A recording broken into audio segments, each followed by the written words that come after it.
Salut tout le monde et bienvenue dans le Trail qu'on aime, le podcast des passionnés de trail. Je suis Alexandre Viol, animateur du podcast et je suis très heureux de vous retrouver avec l'équipe du Trail qu'on aime pour un épisode qui s'annonce une nouvelle fois dense et passionnant. Sans plus attendre, laissez-moi vous présenter l'équipe de passionnés qui va m'accompagner aujourd'hui, à commencer par celui qui s'est pris un nouveau coup de vieux après avoir participé au Strasbourg Brooks avec plein de petits jeunes qui poussent. Nicolas Martin, comment ça va ? Plutôt pas mal. Je n'ai même pas pris part au défi concocté par Théo Détienne et consorts sur un segment de 2 minutes parce que je sais que j'ai plus rien à jouer maintenant. Non, juste quelques petites séances partagées plutôt sur le plat, notamment avec Auriel Liacchi qui va courir ce week-end le semi-marathon de Barcelone avec l'objectif de passer sous les 1h10. Il était en grande forme et puis un lancement de saison toujours aussi sympa. On est retourné dans le même lieu que l'année dernière, donc on avait un petit peu nos marques et puis voilà, plein de tests pour accueillir les nouveaux, pour améliorer le suivi. Donc vraiment une équipe qui, je pense, arrive à une maturité, qui est ambitieuse et on aura une très très grande partie du team qui sera au départ des finales UTMB avec, on l'espère, vivre notre premier podium sur l'une des 3 finales. Tu seras accompagné par celui qui nous fait languir depuis plusieurs semaines sur son retour sur YouTube. Ne vous inquiétez pas, ça arrive vite. Mathieu Delpech, comment ça va ? Ça va bien, en effet, je suis très occupé à préparer un podium sur une finale UTMB, donc plus trop le temps d'être sur YouTube. Non, je rigole, l'entraînement hivernal s'est bien passé. Là, on est à un moment de transition entre le ski et la course à pied. J'ai fait une petite course de ski plaisir à la Belle Étoile dans le massif de Beldon, 2 jours de plaisir sur les skis avec mon copain Guillaume Courias. Et puis là, on est bien rentré du stage. Et en effet, j'arrive petit à petit à retourner sur YouTube, à prendre le temps de faire un petit peu de montage. Et la première vidéo de la saison va arriver. Ensuite, il y aura plus de fréquences, bien entendu, mais on a pris le temps de poser un petit peu cet hiver pour pouvoir tout bien construire, essayer de se renouveler un petit peu, de trouver, de construire aussi des projets qui vont arriver au fur et à mesure de l'année. Mais en tout cas, ça va bien. Enfin, celui qui a franchi un nouveau cap dans sa progression et dans sa route vers le marathon de Milan en réalisant un sub 36 sur 10 km. Monsieur Théo Robin, comment ça va ? Ça va bien, quelques courbatures de la veille, parce qu'il a fallu s'employer un petit peu pour passer de justesse à 3 secondes en dessous. J'ai regardé à la fin, j'ai débriefé sur Nolio, j'ai dû finir en 2,40, c'était en descente pour sprinter, donc j'ai eu vraiment chaud. Mais ouais, non, je suis content d'avoir fait ça, et puis effectivement, le but là, c'est de préparer comme il faut le marathon de Milan, donc il va falloir commencer à faire des sorties bien longues, et j'espère que la météo sera bonne pendant la prépa. N'oublions pas l'animateur de ce podcast, celui qui a une nouvelle fois levé les bras dans son Cantal natal. J'ai l'impression que c'est la 10e fois que je fais cette introduction pour vous présenter notre présentateur Alexandre Viol. Comment vas-tu ? Ouais, c'est l'avantage de pouvoir choisir ses courses et de bien connaître le calendrier. Non, tout va très bien comme d'habitude. Effectivement, j'ai pu accrocher mon deuxième dossard de la saison. Ça s'est bien mieux passé que le premier et ce trail blanc que je ne referai plus jamais du côté de la Clusaz. Mais ce week-end, j'étais en Terre Sainte, dans le Cantal. Cette fois-ci sur une course qui me tient vraiment à cœur et que j'essaie de faire tous les ans, c'est le Raid des Gabariers. C'est vraiment un événement qui représente pour moi tout ce que j'aime dans le trail. Voilà, pas de chichi, le départ au pied de l'église du village, des parcours bien rustiques avec des beaux passages hors sentier, une soupe au fromage à l'arrivée. La fameuse course à saucisson, diront certains. En tout cas, le trail qu'on aime, ça c'est sûr. Et voilà, gros coup de chapeau aux organisateurs qui se démènent chaque année pour nous proposer des parcours différents à chaque fois et surtout des bons radars hors sentier comme ils en ont le secret. Avant de te laisser nous donner le programme du jour, Alex, on a comme d'habitude la petite section remerciements. On remercie tous les auditeurs d'être là au programme pour nous écouter toutes les 2 semaines. Et puis pour ceux qui le souhaitent, ceux qui laissent un petit message de soutien, un petit message d'évaluation sur vos plateformes de podcast, ça nous soutient énormément. Et puis on a aussi 2 partenaires annuels qu'on voulait remercier en ce début d'épisode. UpTrack, la plateforme vidéo, le Netflix des sports outdoor, masterclass, documentaire, de quoi vous divertir en restant dans le milieu de l'outdoor. Et puis notre deuxième sponsor, c'est l'équipementier Brooks, qui me soutient toute la saison et qui nous soutient aussi pour toute l'année sur le podcast, qui a renouvelé leur soutien en 2026. Donc ça fait trop plaisir. Merci à nos sponsors. Sans plus attendre, Alexandre, de quoi va-t-on parler aujourd'hui ? Les amis, au sommaire de ce nouvel épisode, on débutera par les traditionnelles actus du LTQA. On enchaînera avec un état des lieux de nos activités professionnelles respectives. Qu'est-ce qu'on fait concrètement ? Comment on le fait ? Avec qui ? Vous nous avez posé tout un tas de questions sur notre page Instagram et on a hâte de vous répondre. Nico et Mathieu étaient au stage de rentrée de Brooks la semaine dernière en Espagne. Ils en ont profité pour réaliser une interview avec l'une des nouvelles recrues phares de la marque américaine, la française Agathe Bess. On poursuivra avec la rubrique conseils de nos experts Nico et Théo qui nous parleront aujourd'hui de planification de saison et de comment bien la construire. Puis on terminera comme à l'accoutumée par nos recos de la quinzaine by Uptrack. Un programme bien dense fait avec amour et passion. Le trail qu'on aime épisode 37, c'est parti. Jingle. Le trail qu'on aime, épisode 37. Allez, on commence rapidement avec les dernières petites news mercato et j'en profite aussi pour vous dire qu'on s'excuse de nouveau pour ne pas vous avoir proposé d'épisode la semaine dernière. On a une petite semaine de retard, mais c'était pour la bonne cause. Et du coup, on a peut-être un poil de retard sur les actus mercato, mais en tout cas, on voulait revenir rapidement sur celles qui nous ont marqué. Et on commence du coup de nouveau par Brooks, puisque j'ai cité Agathe Best dans le sommaire. Qui a été annoncé il y a pas longtemps, mais vous avez aussi chez Brooks deux autres recrues, l'Espagnole Rosa Lara Feliu et puis la Québécoise, si je me trompe pas, Elisa Morin. Ouais, tout à fait. Donc Elisa appartient plus au team, on va dire Amérique du Nord. Donc c'est pas le team Europe, mais ouais, pour les deux autres recrues dont tu as parlé, c'est vrai que on a eu assez peu de recrues cette année, puisqu'il y a eu que 4 nouveaux visages. Théo Détienne dont on a parlé, Jules Barriot qui est monté de l'académie chez les grands, et puis du coup deux recrues féminines. On sait que c'est toujours un petit peu la difficulté dans le trail, de trouver des athlètes de haut niveau féminines, parce qu'il y a un peu moins de densité que chez les hommes, donc la plupart des meilleurs sont déjà sous contrat. Donc voilà, une des révélations un petit peu françaises, avec sa 4e place au championnat de France et sa victoire à l'endurance, Agathe Bess et Rosa Lara Feliu, l'Espagnole, 5e des championnats du monde à domicile, qui va sans doute aller un petit peu plus sur le long cette année, pour la saison 2026. Donc voilà, des personnes super sympas qu'on a pu rencontrer à l'occasion de ce premier stage. Donc ça va être une belle année. On a vu aussi là tout dernièrement la signature d'Olivia Magnon. On continue chez les féminines, qui a signé chez Merrell, une athlète qu'on suivait depuis quelques temps, qui a fait des très beaux résultats, une Pyrénéenne qui avait jamais eu trop l'occasion de briller quand même sur les grandes courses nationales, notamment les France, qui a très bien performé l'année dernière, qui avec une sélection en équipe de France, qui a fait un très beau mondial et qui est récompensée puisqu'elle signe aujourd'hui chez Merrell. Donc très cool pour elle. Et puis Benjamin Paulin chez New Balance aussi, une juste récompense des très belles saisons qu'il effectue depuis déjà de quelques années. Benjamin qui était déjà passé par la marque américaine il y a 4 ans, mais qui était resté très peu de temps, et ça avait été assez peu concluant comme partenariat. En tout cas, on lui souhaite cette année de s'épanouir avec New Balance, lui qui sera bien entendu encore sur la route et qui devrait aussi mettre quelques dossards sur le trail. Bon, le championnat de France de trail court. Voilà, info. Premier gros événement.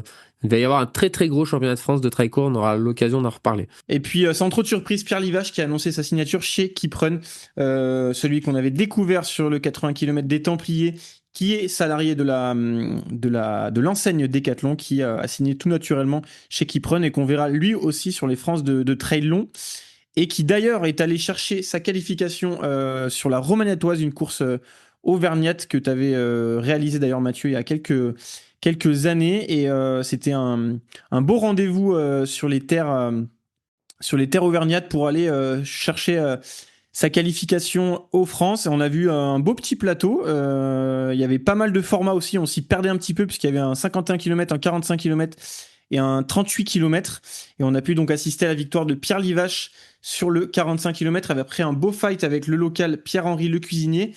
On a Rémi Brassac qui l'a emporté sur le 50 km.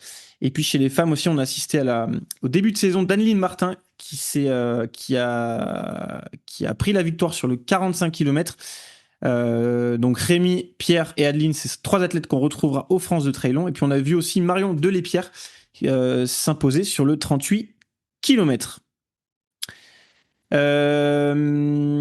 j'ai oublié une petite actu mercato, c'est Alexandre Melleux, le frère de Quentin, qui a, après avoir arrêté son contrat avec ASICS il y a 2 ans, avait un contrat avec Top 4 Running, mais qui s'est aussi arrêté en fin d'année dernière. Mais on a appris qu'il avait signé chez Rossignol, Donc voilà, le team Rossignol qui se renforce et qui signe un deuxième Auvergnat, puisque le team compte déjà dans ses rangs l'Auvergnat Laure Paradin. Et il a bien lancé son partenariat puisqu'il s'est imposé aussi sur la Romagnatoise. Tout à fait, sur le format 20. Main dans la main avec son frère Quentin. Tout à fait. Autre petit résultat, on a vu ce week-end le trail du Glazig, un trail historique en Bretagne qui a vu les victoires de Yves Eloury et Anaïs Duval qui ont remporté le format phare de 54 km, la première manche du Challenge West Trail Tour. On essaiera de vous faire suivre un petit peu ce challenge qui réunit toute l'année les meilleurs coureurs bretons sur quelques-unes des courses bretonnes les plus mythiques. Et voilà, pour avoir découvert la Bretagne en septembre dernier, c'est des courses qui sont toujours très compétitives et très belles à suivre. Un petit clin d'œil aussi sur les skis, on voit beaucoup de trailers sur les skis, pas que sur les crosses, mais aussi sur les skis. Et moi, je voulais faire un petit clin d'œil à Jules Mongelat, le jeune de la Colibri Academy qui s'est imposé sur la verticale du Mont-Joli. C'est une verticale à ski de 1000 mètres de dénivelé qu'il a emporté. Je voulais le signaler quand même parce que c'est une très sacrée victoire puisqu'il a emporté devant Baptiste Chassagne et Thibaut Barognan.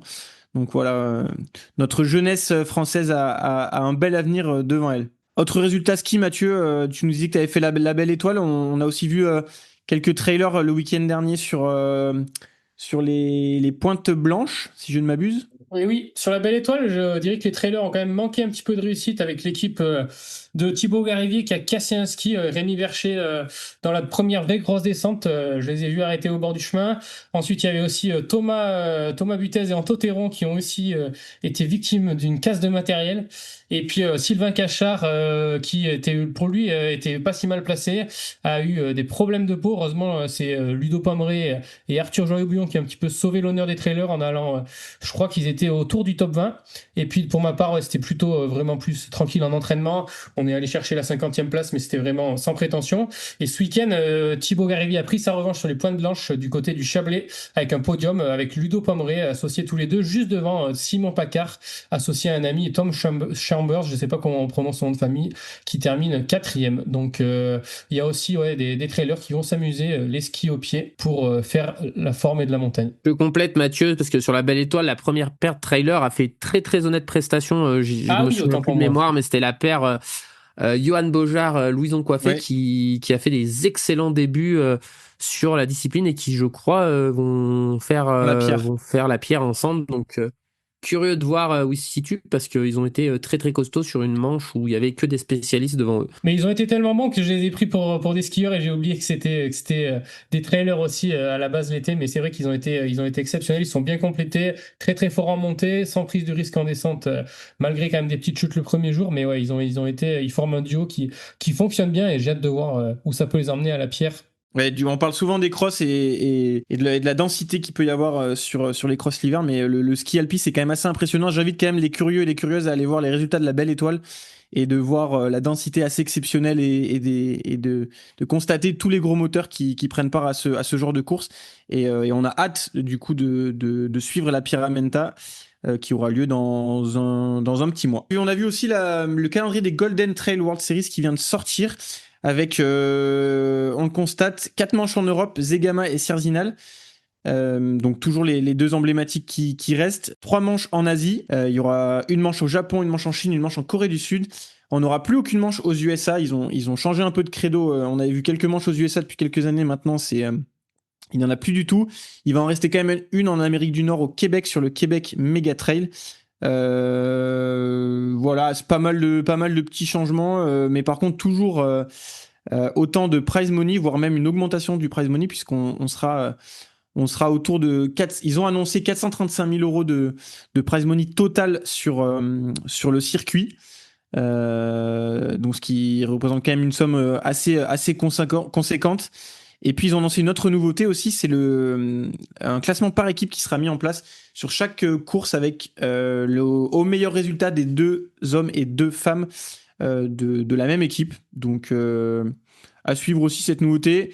Je vous avoue que c'est le constat qu'on partageait un peu depuis 1 ou 2 ans, que c'est un circuit qui perd un peu de son attractivité. Donc, je sais pas si vous, de votre côté, vous allez suivre. En tout cas, Nico, tu me disais en off que du côté de chez Brooks, il y a peu de chances que des athlètes jouent le jeu cette année, alors que vous aviez quand même pour habitude d'avoir des athlètes qui jouaient le jeu les années précédentes. Ouais, tout à fait. Il y aura, enfin, sur le prévisionnel, pas d'athlète qui devrait jouer le classement. On faut 4 manches quand même, donc ça occupe une grosse partie de la saison. Moi, je regrette d'avoir quand même gardé aussi ces doubles enchaînements. Alors, on sait que, enfin, quand je parle de double enchaînement, c'est souvent il y a 2 courses en 2 semaines. Alors bon, on sait que ça a été créé pour que les athlètes qui viennent d'un autre continent puissent enchaîner sans trop rester longtemps, mais ça se prête pas tellement au trail. Voilà, quand on a fait par exemple Zegama, qui va être la course d'ouverture, aller courir une semaine après à l'Edro, pour la plupart des athlètes, c'est pas possible, ou en tout cas, c'est difficile d'être performant dans les deux cas. Donc voilà, et puis l'autre truc où je suis un petit peu sceptique, c'est alors bon, sans doute que voilà, pour l'internationalisation du circuit, il y a besoin de faire bouger la finale d'Europe, mais le fait d'aller faire la finale en Corée du Sud, après avoir enchaîné 2 manches au Japon et en Chine déjà au mois de septembre, moi je suis pas convaincu parce que quoi qu'on en dise, le berceau de la densité du trail au niveau mondial, il est encore en Europe et c'est vrai que voilà, enfin moi j'ai un peu peur que ça devienne un circuit ultra élitiste avec 10, 15, 10, 12 athlètes qui pensent pouvoir jouer devant et puis peu de densité derrière parce que bah finalement aujourd'hui que ce soit du côté du prize money ou que ce soit du côté des marques, quand on finit 10, 15 des Golden, c'est quand même un énorme niveau sportif et quand on a ce niveau-là, on peut aller faire des podiums sur des manches by UTMB et avoir de la visibilité versus ça où c'est un peu dur d'exister. Bon, à voir si le circuit réussit à garder de l'attractivité. Mais pour le moment, je suis pas convaincu. Il va falloir sûrement qu'il lève un très gros sponsor qui puisse amener une vraie un vrai surplus financier pour que ça se professionnalise jusqu'au top 20 ou top 25 quoi. Après, on imagine qu'il y a aussi des enjeux business, on le rappelle, mais les Golden, c'est toujours soutenu par Salomon et avec ce calendrier, on imagine qu'il y a aussi une volonté de Salomon de continuer à se développer sur le marché asiatique. Donc, c'est sûr que ça aussi, ça fait partie du jeu. Il faut le prendre en considération. On a vu une annonce sur YouTube, sur la page YouTube de Cédric Runs, qui a interviewé Thomas Cardin et dans cette interview, on voit que Thomas Cardin annonce qu'il a un projet western en tête et que son projet western aura lieu. Alors, si tout va bien physiquement, puisqu'on a vu qu'il s'était fait mal à la cheville tout récemment, mais en tout cas, il a le projet d'aller chercher un golden ticket à Chianti dès cette année. Donc, malheureusement, on devrait ne pas le voir au championnat de France. Au Ventoux. Et donc voilà, son objectif cette année, ce serait d'aller à Chianti, d'essayer de choper le golden ticket, de faire un premier voyage à la western sans trop préparer la course, en se rendant sur place seulement une petite semaine avant, essayer de faire top 10 en mode découverte. Et ensuite, il aurait pour projet, du coup, grâce à son top 10 cette année, d'y retourner l'année prochaine en partant un peu plus longtemps, un mois, avec dans l'idée de réaliser un voyage familial et d'y aller avec l'objectif de performer sur cette western. De mon côté, je trouve ça très très cool. C'est assez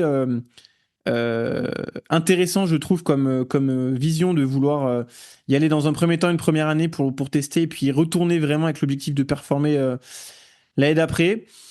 Et d'ailleurs, petite anecdote, il a quand même annoncé sur l'interview que c'était sûrement plus facile de faire top 10 à la western que de choper un golden ticket. Qu'est-ce qu'on en pense de ça? Déjà, qu'est-ce que vous pensez du fait que Thomas ait pour projet de performer à la western? Et puis, est-ce que vous pensez vraiment que faire top 10 à la western, c'est plus facile que de choper un golden ticket? Allez, je me lance. Bon, moi, je suis très content que Thomas tente ça. Je pense que c'est en plein dans ses qualités de coureur. Après, il est capable aussi de performer, je pense, sur tous les types de profils, des 100 km montagneux, par exemple. Pour faire un point rapide sur les Golden Tickets, juste pour rappeler, pour savoir si c'est plus facile, il y a 6 courses dans le monde pour en obtenir. Bon, ça change un petit peu chaque année, mais en tout cas pour la Western 2026, il y a 2 courses en Europe avec la CCC 2025 et Chianti 2026, avec respectivement 3 tickets sur la CCC et 2 tickets sur la Chianti pour chaque sexe. une course en Nouvelle-Zélande, la Tarawera avec 2 tickets, et 3 courses aux US avec Javelina 100 miles, 2 tickets, le Black Canyon, 3 tickets, et puis le Canyon Endurance Run qui a lieu sur les sentiers similaires à la Western, 3 tickets. Donc du coup, si on prend la CCC, faire un top 3 ou en tout cas un top 5 selon qui décide de prendre le ticket, ça me paraît plus dur que faire un top 10 à la Western. Par contre, pour les autres courses, je pense que ça dépend du profil de coureur, mais c'est vrai que si on décide de pas aller en Nouvelle-Zélande, je pense qu'en vrai, une course très sage par l'arrière, pour le top 10, ça peut se valoir, bon, sachant que chaque année, ça a l'air de se densifier, donc je pense que ça devient de plus en plus difficile quand même de rentrer dans les 10 sur la Western. Bon, en tout cas, on a hâte de suivre ça et on l'espère, on lui souhaite un bon rétablissement parce que pour ceux qui le suivent sur Instagram, il s'est fait mal à la cheville, il a chopé une grosse entorse a priori, donc en sachant que Chianti c'est tout début mars, on va lui souhaiter bon rétablissement et de pouvoir mener son projet à bien. Et puis je voulais terminer rapidement par une annonce du Festival des Templiers. J'ai vu passer ça sur Facebook, qui vient d'annoncer 7 grandes orientations pour l'événement en 2026 en lien avec 600 retours de coureurs qu'ils ont eu pour améliorer l'événement. Et ils ont annoncé donc une diminution du nombre de coureurs sur le 80 km. Ils ont annoncé 2 couloirs d'arrivée pour séparer les courses le samedi. Ils ont annoncé la création d'une nouvelle épreuve, comme s'il en manquait. La roque voisine, avec un joli jeu de mots en plus. Des vagues de départ plus espacées, plus d'animation sur les parcours. Et enfin, plus de bus donc pour se rendre sur les sites de course. Et enfin, une offre plus diversifiée à chaque ravito. Je trouve ça plutôt intéressant de s'engager officiellement sur les réseaux avec ces grandes orientations. Il y en a quelques-unes qui sont très intéressantes, notamment la diminution du nombre de coureurs et aussi les 2 couloirs d'arrivée pour séparer les courses le samedi. Pour ceux qui sont déjà allés sur l'événement, le samedi après-midi, c'est un joyeux bazar. Donc, des annonces plutôt positives. On a hâte et on pourra sûrement le constater une fois quand on s'y rendra. Mi-octobre, tous ensemble pour participer à l'événement. Une pensée pour le bénévole qui va orienter dans l'un des 2 couloirs. On a fait le tour, les amis, sur les actus. C'est bon. Allez, parfait, on va pouvoir passer à notre deuxième sujet du jour. Et on trouvait ça intéressant avec l'équipe de vous refaire un petit point sur nos activités professionnelles respectives. Vous le savez, on en parle implicitement la majorité du temps, mais on trouvait ça intéressant de faire un petit point un peu plus conséquent sur nos activités respectives. On a créé le podcast à l'origine avec déjà parce qu'on est amis, mais aussi parce qu'on a chacun des activités qui se différentes, mais qui se complètent aussi dans le milieu du trail. On trouvait ça intéressant encore une fois de vous présenter tout ça. Et dans un premier temps, chacun va vous rappeler un petit peu ce qu'il fait et comment il en est venu à faire ce qu'il fait. Et on va commencer de suite avec Mathieu. Allez, c'est parti. Et ben en fait, moi à la base, j'ai un diplôme d'ingénieur. J'ai fait des études aménagées que j'ai un petit peu étalées et j'ai terminé en 2023, mais au final, j'ai jamais utilisé ce diplôme pour travailler en tant qu'ingé. À part, j'ai fait mon stage de fin d'études chez EDF dans l'ingénierie, dans l'hydraulique. Mais bref, c'est pas le sujet du jour parce qu'aujourd'hui, Brooks m'a permis de me lancer plus sérieusement dans mon projet sportif. Et donc, est-ce qu'aujourd'hui, on peut dire que je suis un sportif pro? Je laisserai les auditeurs se faire leur propre avis, mais la démarche sportive, elle reste quand même au cœur de mon projet. Et d'un autre côté, c'est vrai que ma vie ne consiste pas uniquement à m'entraîner, manger, dormir, comme on pourrait imaginer la vie d'un athlète professionnel.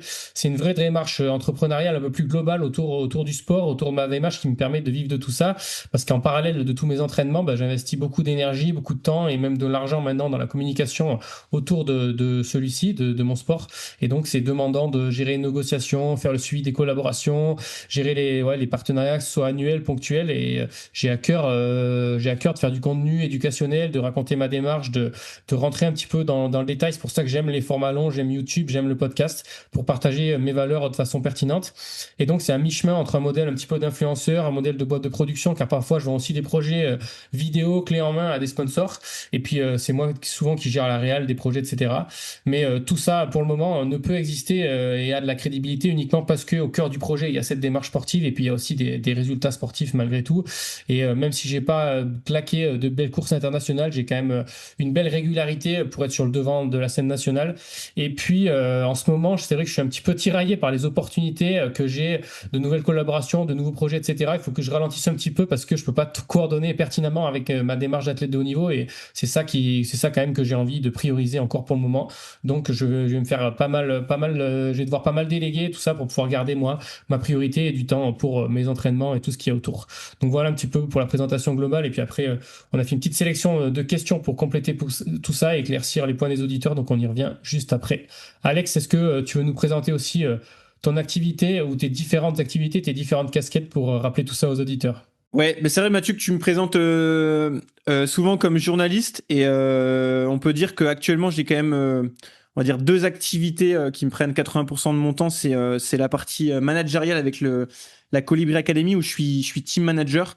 J'y répondrai dans les questions auditeurs, mais je suis pas entraîneur, je suis manager. Il y a une subtilité avec ça. Et la partie journalistique, en fait, je suis tombé dedans un petit peu par passion aussi à l'époque. J'ai pas du tout suivi de formation là-dedans. Un jour, je me suis décidé à créer une petite page Facebook et à rédiger des articles dessus. J'ai à lancer aussi un petit podcast.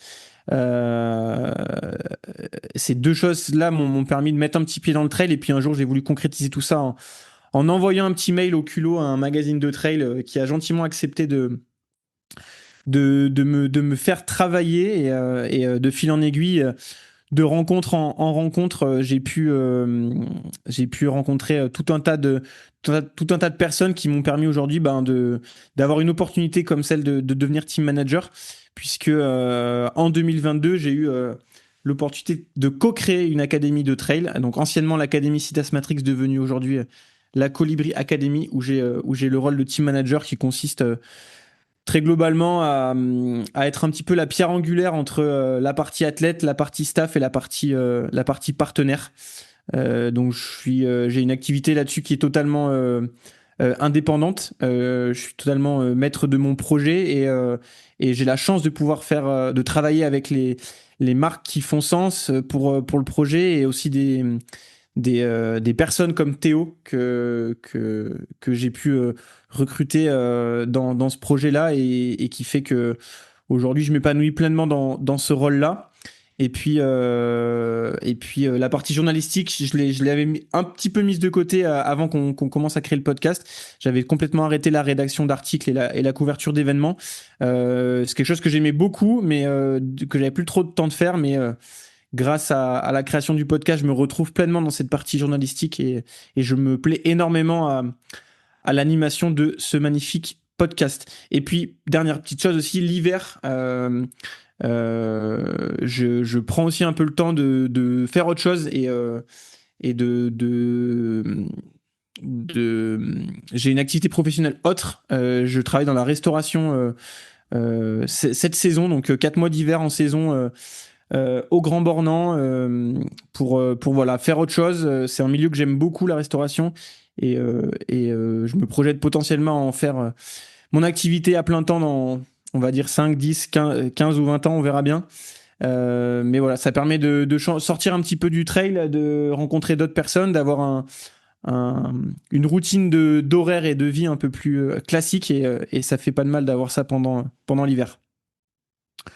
Nico, toi, on sait que tu as été ancien sportif de haut niveau, que tu bosses aujourd'hui chez Brooks. Mais raconte-nous un petit peu comment t'articules aujourd'hui ton activité professionnelle. Deux casquettes principales, tu l'as dit, la première avec Brooks, qui, je l'espère, va prendre de plus en plus d'ampleur dans les années à venir parce que c'est vraiment un rôle qui me plaît beaucoup et voilà, de structurer, on va dire, un peu un pôle performance d'une certaine manière dans le team. Donc, c'est pour le nom de mon rôle, c'est plutôt le coordinateur sportif. Donc, ça consiste principalement à faire le lien entre les athlètes, le staff médical, donc qui est essentiellement aujourd'hui composé de kinés et puis normalement d'un médecin pour cette année, et puis le team manager qui est Benjamin Sassenti, en sachant que Benjamin est le seul employé de la marque Brooks. Après, les autres sont des prestataires extérieurs, dont et c'est le cas pour moi. Donc, la plupart des tâches, elles ont quand même souvent collaboration avec Benjamin, qui a aussi cette sensibilité quand même sur la partie perf.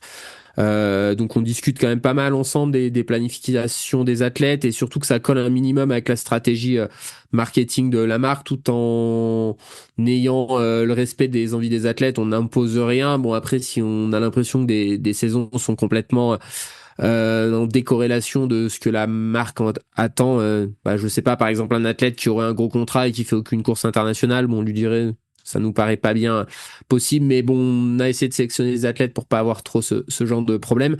Là, depuis le début quasiment, enfin en tout cas depuis 2022, depuis que j'étais rentré moi à l'époque en tant qu'athlète, on a des tests de début de saison qui sont dirigés par Physiosport Besançon, qui est une structure qui a été fondée par 3 kinés, mais qui ont d'autres compétences parce que ils ont leur bureau de kinés dans le même bâtiment que M-Training, qui est une entreprise spécialisée dans tout ce qui est le testing, tout ce matériel-là, donc une vraie expertise, et notamment pour les tests physio, puisqu'on a la chance de pouvoir faire des vrais tests physiologiques. On les remercie d'ailleurs au passage s'ils nous écoutent, parce qu'ils ont déménagé tout leur matériel pour l'amener en Espagne. Et donc à la base on avait le même programme sur ces testings pour tous, et puis là on les fait évoluer. Et en fait, le but de tout ça, c'est de se tenir à disposition des athlètes et de leur staff pour discuter des orientations à mettre en place selon ce qu'on a pu voir sur les tests. C'est vraiment aujourd'hui on fonctionne vraiment de cette manière-là, c'est-à-dire qu'on propose des services aux athlètes, et aujourd'hui on gère pas les athlètes sur leur préparation. Ils ont tous un staff personnel de leur côté, parce que aujourd'hui on a un peu moins de 30 athlètes, donc enfin ce serait gérable dans une équipe de vélo, c'est ce qu'ils font, mais il faudrait beaucoup plus de monde, donc vraiment de proposer des services aux athlètes. Et puis pour 2026, la nouveauté qu'on va essayer de mettre en place, c'est des outils supplémentaires sur ce qu'on peut appeler de la data. C'est un projet qui est en totale construction, mais qui va, on va dire, s'articuler autour de 2 grands pôles: profiler un petit peu les athlètes et puis suivre leur évolution au fil de la saison, et puis surtout améliorer si on peut les stratégies de pacing en les basant justement sur ces profils, et donc les qualités et les faiblesses de chaque athlète. Et puis l'autre rôle que je peux avoir aussi, c'est d'être une personne ressource pour les assistances quand les athlètes en ont besoin, en sachant que la marque a des règles. Voilà, quand il y a un certain nombre d'athlètes sur certaines compétitions, on essaye qu'il y ait un support de la part de la marque. Donc ça peut être géré par des personnes qui travaillent chez Brooks, puisqu'il y a une personne à peu près dans chaque grand pays pour gérer ça. Et puis la seconde casquette au sein d'Endurance Space Coaching, qu'on a cofondé avec Jennifer Lemoine, ma compagne, Enzo Ratti et puis Sylvain Cachard, où on fournit quasi exclusivement des conseils à distance à des athlètes vraiment de tout niveau. Et c'est avec cette casquette-là que j'ai la chance d'accompagner quelques athlètes de haut niveau. Mathieu en fait partie, même s'il est chez Brooks. Sylvain Cachard, Thibaut Garivier, puis j'en oublie, et verser aussi quelques larmes sur les lignes d'arrivée. C'est vraiment ce que j'aime presque le plus, ce partage humain avec les athlètes dans cette partie-là. Allez, Margot, malheureusement, comme vous l'avez constaté, ne pouvait pas être avec nous car c'est un moment très chargé de la saison pour elle. Mais elle a quand même souhaité répondre aux questions des auditeurs et surtout nous expliquer en quoi consiste son activité professionnelle. Margot, c'est à toi. Hello l'équipe, j'espère que tout roule pour tout le monde. Désolée de ne pas avoir pu être présente pour cet enregistrement. Donc on va essayer de faire concis et d'essayer d'expliquer au mieux mon travail aujourd'hui, comment j'en suis arrivée là. En gros, pour faire simple, j'ai pas vraiment étudié ce métier. Enfin, j'ai pas fait une formation de photographe ou réalisatrice ou quoi que ce soit dans l'image. Cependant, j'ai fait un master en marketing, et pour valider ce master, il fallait faire des stages, et j'ai fait un stage en tant que community manager au Team Sidas Matrix. Et étant donné que je faisais de la photo la photo c'est vraiment ma passion de petite fille, quoi. Je fais ça depuis que j'ai 12 ans.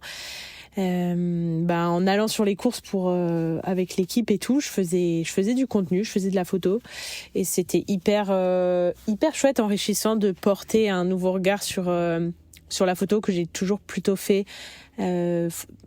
en ville, de la photo de rue ou avec des potes et tout, mais jamais vraiment de sport. Et Voilà, j'ai fait quasi 1 an au final avec le team. Le stage c'est un peu rallongé. J'ai continué avec eux pendant, en tout, ça a fait pratiquement 1 année. Et à la fin de mon master, quand la question s'est posée de vers où aller, je me suis lancée. J'ai tenté le truc 100% photographe et plus de community managing ou quoi que ce soit. Et puis Banco, ça a fonctionné. Pour le coup, je pense que ce qui a vraiment aidé, c'était les contacts que j'ai pu me faire via le team. Je pense que c'est clairement ce qui m'a aidé à me lancer, de savoir où aller, à quelle porte toquer. Et aujourd'hui, c'est vrai que c'est un métier un peu 360 au final. Je fais pas que de la photo. Il y a plein de facettes à ce métier-là. Rien que dans la photo, en fait, il y a toute la partie où on est sur les événements, sur les courses, où je suis des athlètes ou des équipes et faire différentes formes de contenu, que ce soit pour la communication sur les réseaux ou s'il y a une ligne de vêtements ou ou une nouvelle chaussure qui vient de sortir, souvent il y a des focus à faire là-dessus pendant les courses aussi. Donc voilà, ça c'est vraiment la partie événement compète. Et puis sur les compétitions, il y a toujours plein de demandes qui varient énormément. Souvent on commence à suivre un peu l'épopée des athlètes quelques jours avant ou au moins la veille de la course pour documenter un peu comment il et elle arrivent sur la ligne d'arrivée, la course, et puis il se passe aussi plein de choses après. Donc c'est vrai que quand on a l'opportunité de faire des suivis un peu 360, c'est vraiment chouette parce que pour le coup, on a vraiment l'opportunité déjà de créer des liens hyper chouettes avec les athlètes et les marques et la famille des athlètes, mais surtout de raconter une histoire un peu plus profonde que juste le déroulé de la course. Et après, toujours sur la partie photo, il y a beaucoup de campagnes aussi, de produits. Donc là, on imagine tout le concept de la campagne avec la marque. Et donc, c'est beaucoup de ce qu'on appelle de la pré-production, donc du travail à la maison où on essaye de traduire en fait les idées de la marque et du produit dans quelque chose de visuel, voilà, où on trouve des modèles, tout ça, voilà. Donc c'est toute la partie production où on fait exister le shoot. Il y a le shooting qui varie, il y a des équipes plus ou moins grandes, donc ça c'est vraiment chouette. Et puis toute la partie post-production. Et puis ça fait là ça va être la 2e année où je porte un peu aussi une casquette de réalisatrice sur 2-3 projets avec notamment mon meilleur pote / collègue Julien Laurent, où on travaille beaucoup en duo sur des concepts vidéo, documentaires, pubs, voilà. Donc la partie réalisation, en fait, c'est vraiment toute l'imagination d'un concept. Si on prend l'exemple d'un documentaire, par exemple, c'est l'histoire qu'on va raconter, comment on va la raconter et quels sont les grands temps forts des tournages pour arriver à raconter cette histoire-là. Donc voilà un peu toutes les casquettes que je porte aujourd'hui. C'est un métier vraiment ultra complet, hyper humain, où je retrouve tout ce que j'ai envie de faire dans ma vie, donc très très heureuse et reconnaissante d'en être arrivée là. Et voilà, j'espère que j'ai un peu décortiqué ce que c'était que ce métier aujourd'hui, en tout cas pour moi. Théo, toi, on te connaît comme kiné, fondateur de Cap Prévention, mais concrètement, qu'est-ce que ça veut dire? Ouais, comme tu l'as dit, du coup, de formation de base, j'étais diplômé en kiné en 2020. Après, je me suis spécialisé dans le sport et plus particulièrement dans la course à pied parce que c'est ce que je pratique et ce qui me passionne. Et du coup, après, je me suis formé pour faire aussi de l'entraînement en trail. Et du coup, aujourd'hui, c'est difficile de me définir professionnellement avec un seul mot, mais pour moi, c'est plutôt un mix entre plusieurs casquettes, avec celle du coup d'entraîneur, kiné du sport et ce qui ressemble à de la préparation physique. Et donc après le diplôme, en tout cas, avec un ancien coloc, Gauthier, on a cofondé la structure CAP, où en fait on propose du suivi suivi à distance pour des athlètes de tout niveau. Donc globalement, ça va des athlètes amateurs finishers à quelques excellents trailers français. Et du coup, ça se passe essentiellement à distance. En plus de ça, on va aussi proposer des testings en présentiel. Donc ça, c'est que sur certains moments ou avec l'académie, j'y reviendrai juste après. Et puis depuis peu, depuis octobre 2025, on s'est lancé sur la formation. On a fait une première édition à Lyon. Là, le but, c'était de faire une formation sur la prévention et le renforcement des coureurs. Et ça, en fait, c'est plutôt aussi pour proposer aux kinés une formation que nous, on aurait aimé trouver et puis aussi être capable de partager un petit peu notre expérience parce qu'on nous l'a demandé petit à petit. On a été j'ai pas envie de dire les premiers, mais parmi, on va dire, la première vague de personnes à faire du suivi en distance en France. Ça se faisait sur d'autres disciplines, un peu moins sur la partie trail. Et du coup, on trouvait ça vraiment intéressant. Et je pense que c'est en plein développement. Ça se voit bien sur n'importe quelle structure de coaching, ça grossit énormément. La demande est énorme parce qu'il y a de plus en plus de pratiquants et les gens veulent aussi de plus en plus se faire encadrer. Avant, il fallait être limite pro pour se faire coacher, alors que maintenant, c'est bien plus universel. Et du coup, là, on a une deuxième date qui arrive sur cette formation-là, donc sur la prévention et le renfort, le 7 et le 8 mars à Dijon. Il reste peut-être une ou deux places s'il y en a jamais qui sont intéressés. Et après, c'est officieux, mais on prépare une formation un peu plus longue, un peu plus grosse, et c'est celle que j'aurais, moi, rêvé d'avoir eu en sortant du diplôme. C'est une formation sur, en gros, l'entraînement pour les kinés du sport. Donc, c'est faire du suivi à distance, et on aimerait faire un truc qui se différencie de ce qu'on peut trouver chez des concurrents, c'est d'avoir du mentorat. Je pense que c'est un truc qui manque un petit peu aujourd'hui, c'est d'être suivi par une personne un peu comme un tuteur, hein, si vous voulez, un tuteur de stage, mais là plutôt sur une formation. Donc voilà ma partie via Cap, et puis c'est aussi relié à Cap, mais du coup je suis kiné référent pour la Colibri Academy, comme Alex vient de le dire. Et là, le but, c'est de faire des stages de début d'année avec l'ensemble du staff et les athlètes pour évaluer les athlètes. Et puis ensuite, on fait du suivi à distance en collaboration avec les autres membres du staff. Donc on a de la chance pour une académie parce qu'il y a il y a une nutritionniste, pardon, il y a un médecin, il y a un entraîneur référent. On a aussi une community manageuse, je sais pas si ça se conjugue comme ça, et puis Alex qui gère le management. Donc ça, c'est vraiment cool de travailler en staff. Et puis après, on se retrouve sur les compètes, et ça, c'est vrai que c'est aussi des très bons moments, comme le disait Nico. Ça permet de concrétiser un petit peu. Et comme du coup je travaille beaucoup à distance, c'est vrai que de se retrouver sur les events et vivre des émotions, c'est quand même des chouettes moments. Alors, t'as anticipé un petit peu les questions auditoristes, mais rapidement, je sais pas si tu l'as dit, elle s'adresse à qui les formations que vous proposez avec Cap Prévention? Est-ce que c'est vraiment un public très particulier? Ouais, en fait, c'est ouvert essentiellement aux kinés, donc kinés du sport ou pas kinés du sport, enfin n'importe quelle personne qui a un diplôme d'État en masso-kinésithérapie, et puis pour les entraîneurs aussi qui souhaitent compléter un petit peu leur connaissance, parce que c'est pas forcément des choses qu'ils peuvent ou qu'ils ont pu voir en fonction de leur cursus de formation. Puis on a eu une autre question aussi qui pourra aussi peut-être concerner Nico. Une question qui t'était demandée, c'était comment choisir un coach en trail? Voilà, je pense que Nico, j'aurais besoin de ton aide pour compléter, mais je pense que c'est une question vraiment hyper vaste. Je pense que la base, c'est d'avoir de trouver un feeling dans une relation, et je pense aussi ça dépend vraiment de ce qu'on recherche. Est-ce qu'on cherche quelque chose qui est un peu plus dans l'échange, on va dire à l'ancienne, ou quelque chose de beaucoup plus geek et beaucoup plus data? Est-ce qu'on veut quelqu'un qui est proche de chez soi? Est-ce qu'on veut aussi, je pense que ça c'est un bon point, de trouver quelqu'un qui est spécialiste dans ce qu'on prépare.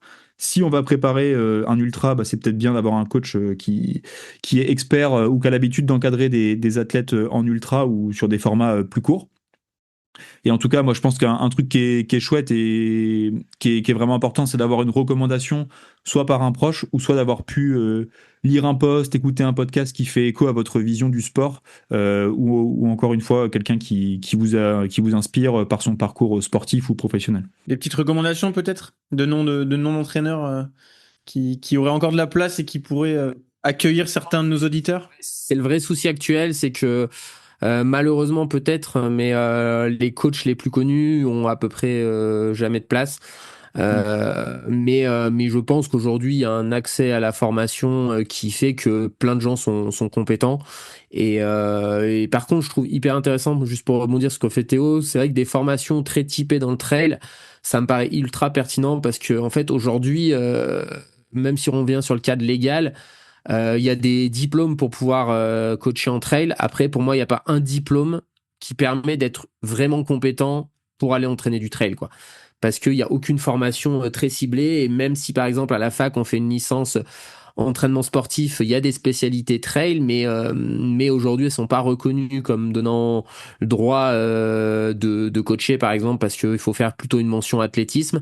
Donc, c'est vrai qu'il y a un vrai besoin de formation pour permettre aux gens aussi d'être compétents, parce que le trail, c'est quand même un sport particulier, notamment avec les contraintes excentriques, ce genre de choses, qui est quand même assez peu connu dans tous les autres sports. Donc, c'est vrai que il y a un gros marché. Mais sinon, pour rebondir sur ce qu'a dit Théo, moi, je pense que, ouais, aujourd'hui, bah, si on a un proche qui est accompagné dans une structure, je pense que le bouche à oreille, ça fait beaucoup. Et pour la plupart des gens, en fait, aussi, je pense que le plan humain, c'est vraiment le plus important, parce qu'avant d'avoir besoin de quelqu'un qui est un expert vraiment sur tous les domaines physiologiques, tout ça, on peut faire des choses très basiques pendant plusieurs années avant de toucher ses limites et de vouloir aller mettre un cap au-dessus, où là, on va aller chercher quelqu'un qui a peut-être une grosse expérience du haut niveau, par exemple, si on progresse.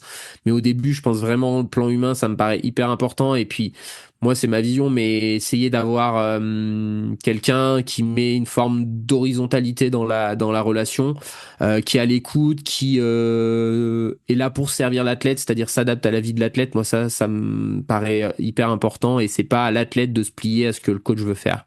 Nico, on reste rapidement avec toi. On a une question qui nous a été posée, qui nous demande à quel moment de ta carrière as-tu commencé le coaching? Parce que on sait que tu as terminé ta carrière de haut niveau il n'y a pas très longtemps, mais est-ce que tu avais déjà commencé un petit peu le coaching avant de terminer ta carrière? Ouais, alors moi, j'ai pas du tout fait des études là-dedans, hein, et puis j'ai commencé le haut niveau en 2010 à peu près, donc à la fin de mes études. Enfin, je commençais à m'entraîner plus sérieusement. Je peux pas dire que c'était du haut niveau, mais j'ai toujours aimé comprendre ce que je faisais. Moi, à l'école, j'étais un peu l'élève chiant qui posait plein de questions pour comprendre. Et durant ma carrière, j'ai toujours voulu comprendre de mieux en mieux ce que je faisais.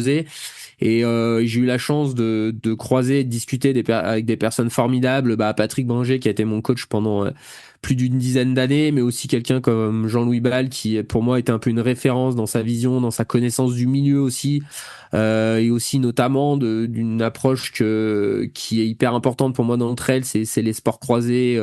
Voilà, quels sont les apports du ski alpinisme pour le trail. Enfin, notamment Jean-Louis, c'est vraiment, je pense, encore un expert dans ce domaine-là, même si il entraîne plus maintenant. Et puis aussi mon ami Julien Rancon, avec qui j'ai pu beaucoup discuter. Et la chance que j'ai eue, c'est que j'ai eu des gens aux visions un peu différentes, mais surtout complémentaires. Et puis ensuite, je me suis formé au niveau fédéral, surtout puis en lisant, en écoutant des podcasts. Et puis moi, j'ai eu la chance quand même de beaucoup pratiquer, d'essayer de pratiquer en comprenant. Et je pense que ça, l'expérience, c'est quand même un truc qui s'obtient enfin nullement ailleurs que sur le terrain en pratiquant. Pour moi, j'ai vécu une période, on va dire, du trail, où être professionnel, c'était compliqué, surtout que j'avais pas une très grosse attraction pour les réseaux sociaux. Et puis Patrick m'a offert la chance de rejoindre sa structure. Je sais même plus exactement quand. Alors avant, j'ai accompagné des amis comme ça ou des connaissances, mais je pense qu'il m'a donné la possibilité, soit fin 2019, soit en 2020. Et c'est une grande chance de côtoyer des personnes hyper diverses, de nouer des belles relations avec les athlètes. Et puis, ouais, moi j'aime beaucoup ça aussi. J'en parlais de nouer ces relations, et moi j'en ai une un peu en tête. Après, il y en a plein, mais celle que je peux avoir avec Hippolyte Pesky, qui est arrivé en étant un pratiquant quasiment lambda, et qui a fini en 2025 avec un superbe chrono à l'UTMB en 22e position. Ça a été vraiment ouais, le truc les plus forts. J'en parlais récemment dans un podcast, mais moi j'ai vécu plus d'émotions fortes, je pense, en tant qu'entraîneur que en tant que athlète, parce que tu maîtrises pas l'émotion, et l'émotion, quand elle arrive sur la ligne, elle te submerge, alors que quand tu cours, ben souvent, sauf si tu arrives au sprint, mais souvent elle a été un peu maîtrisée aussi dans les minutes qui précèdent, parce que tu sens que ça va arriver. Alors Mathieu, je sais pas si tu veux nous donner l'exclu en ce 9 février, de notre enregistrement. Mais quel sera ton programme de la saison? Si je dis pas de bêtises, tu l'as pas annoncé encore sur tes réseaux. Bon, on sait que tu seras aux France de trail long, mais qu'est-ce que tu nous réserves pour la suite? En effet, ça va commencer du côté du Ventoux pour les France de trail long. Ensuite, le deuxième semi-objectif, on va dire, j'attends une confirmation de Dossard. Pour vous donner un petit indice, c'est une course qui se passe au Pays Basque, une course avec de la folie au bord des sentiers, mais je sais que avoir un dossard, c'est pas si facile que ça. Donc, j'ai participé au tirage au sort, j'ai essayé d'avoir un dossard élite, mais pour l'instant, je peux pas encore annoncer à 100% ma participation, mais j'ai quand même envie de découvrir cette belle classique espagnole. Mais les gros objectifs plus francs de la saison, ce sera quand même sur plus long. Je vais retourner sur les classiques de la vallée de Chamonix, 90 du Mont Blanc, où je n'ai pas couru depuis 2021, une course qui m'avait un petit peu révélé pour chez beaucoup de monde sur le long, mon premier long, et ça avait plutôt bien marché. Et donc j'espère pouvoir remettre ça. Et puis surtout la course de 100 km la plus relevée du monde, la CCC. Là, j'ai vraiment envie d'arriver en forme en fin d'été. Je me suis inscrit 3 fois, j'ai pris le départ qu'une fois. J'ai eu des sensations assez poussives après une préparation qui n'avait pas été vraiment optimale, qui avait été très conservative pour éviter toute blessure. Donc cette année, il y aura peut-être, j'ai envie de faire une plus belle prépa, d'arriver en forme à la CCC. Si tout va bien, j'aimerais bien aussi faire un Templier et pas le faire en mode plan de repli, mais le faire un petit peu mieux préparé, quelques séances spécifiques en plus pour pourquoi pas encore moins craquer sur la fin du parcours et continuer une vraie remontada. Donc voilà globalement la structure de ma saison. On a une autre question aussi. Est-ce que quand tu étais petit, tu te rêvais en tant que sportif professionnel, et est-ce que tu aurais pu imaginer à un seul instant que tu pourrais devenir l'athlète et la personne que tu es aujourd'hui? Bon, clairement pas. J'ai jamais été quelqu'un qui se projetait beaucoup sur des grands projets, des choses hyper ambitieuses. Moi, j'ai toujours été plutôt drivé par la passion et l'instant. Et moi, j'ai toujours aimé m'entraîner. J'ai toujours aimé être impliqué dans ma démarche. Mais je sais pas, quand j'étais en cadet, je voyais des gars comme Manu Messa, Julien Rancon, et jamais je pensais que c'était possible de courir à leur niveau. Je me disais non, mais en France, il y en a qu'une toute petite poignée qui peuvent faire les sélections, qui peuvent être en équipe de France. Ça arrivera sûrement jamais pour moi, mais bon, fais ce que t'aimes et continue de t'entraîner, continue de faire des courses. Mais puis vivre de mon sport non plus, ça a jamais été une vision que j'ai eue assez tôt, puisque quand j'ai fait mon école d'ingé, j'ai eu la chance de pouvoir aménager mes études et de pouvoir mettre beaucoup d'énergie dans ma passion, mais jamais je pensais que c'était un sport qui allait être viable économiquement. Et puis petit à petit, ça s'est développé. Et moi, j'ai aussi toujours aimé partager ma passion, communiquer un petit peu sur les réseaux, je l'ai fait assez tôt. Et petit à petit, tout s'est goupillé et j'ai vu une opportunité quand je suis arrivé à la fin de mes études, et qu'au final, ce qui m'attirait plus, c'était de me lancer dans ce projet sportif. Et j'ai vu une opportunité, je l'ai saisie, je me suis lancé, puis finalement, tout marche bien. Et c'est vrai que là, j'arrive à vivre de ça, mais ça n'a jamais été hyper prémédité. Tout s'est fait un petit peu naturellement avec les opportunités et les envies du moment. Magnifique. Et toi, Alexandre, fais-nous part un petit peu de tes questions aussi. Par laquelle commencer? Moi, j'ai une petite question, du coup, je vais y revenir sur le petit quiproquo qui se fait souvent entre est-ce que tu entraînes aussi les jeunes dans l'académie? C'est souvent le, le, le- la première chose à laquelle pensent les gens quand je leur dis que je m'occupe d'une structure comme celle-là. Alors non, je ne gère pas la partie coaching. Comme je l'ai dit tout à l'heure, je suis un petit peu la pierre angulaire d'un triptyque qui se compose des athlètes, du staff et des partenaires. Je suis un petit peu au milieu de tout ça. Et moi, mon rôle un petit peu, c'est de chapeauter tout ça, et que ce triptyque-là s'entende le mieux et s'harmonise au mieux. Et donc, pour rentrer un peu plus dans le détail, moi, comment ça fonctionne? J'ai créé une société en début d'année, après avoir repris le projet anciennement le Team Sidas Matrix, donc qui s'est transformé en Colibri Academy. J'ai créé une société, et comment je fais vivre l'académie? En fait, j'ai la chance d'avoir des partenaires qui me délivrent un budget. Donc, c'est Millet Sidas,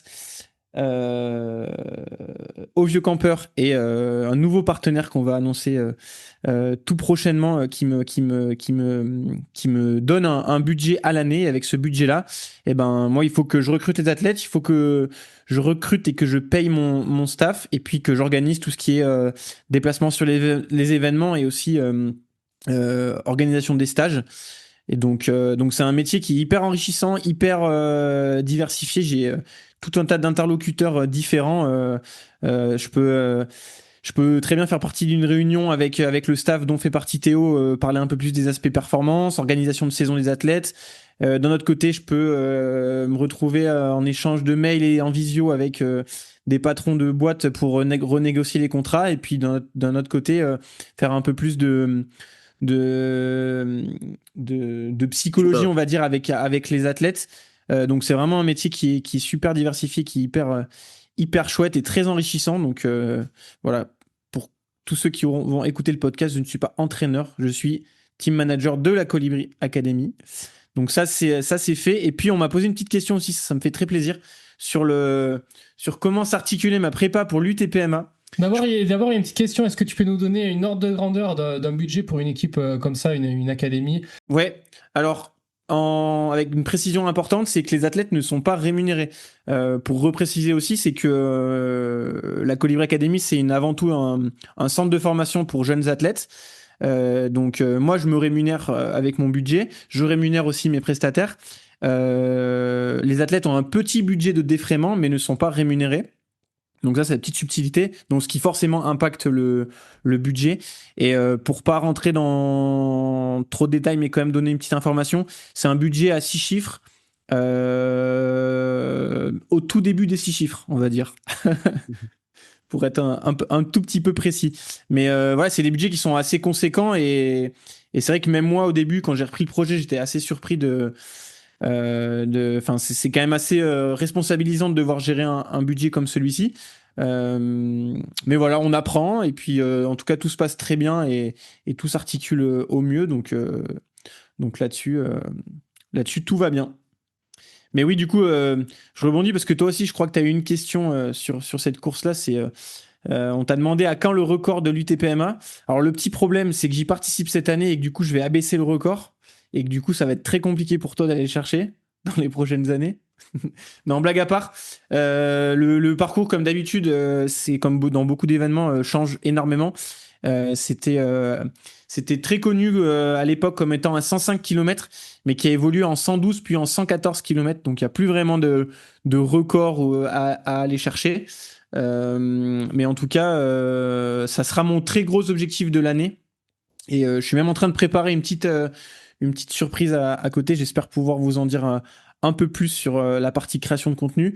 Mais voilà, tout s'articule très bien. La saison va être axée vraiment là-dessus.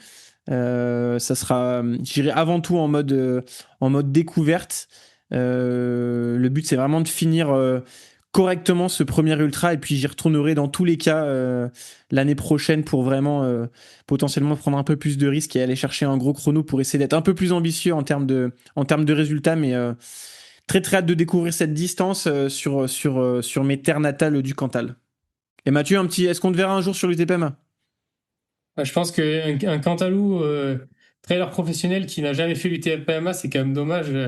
Et oui, forcément, c'est une course qui m'attire. C'est une course qui passe sur les chemins où j'ai vraiment grandi, où je me suis façonné en tant que trailer sur les crêtes et sur les belles montagnes des Monts du Cantal. Donc forcément, j'ai envie d'y aller. Mais un ultra comme ça, c'est quand même dur à caler dans une saison de haut niveau parce qu'il n'y a pas forcément, ça parle pas forcément aux sponsors.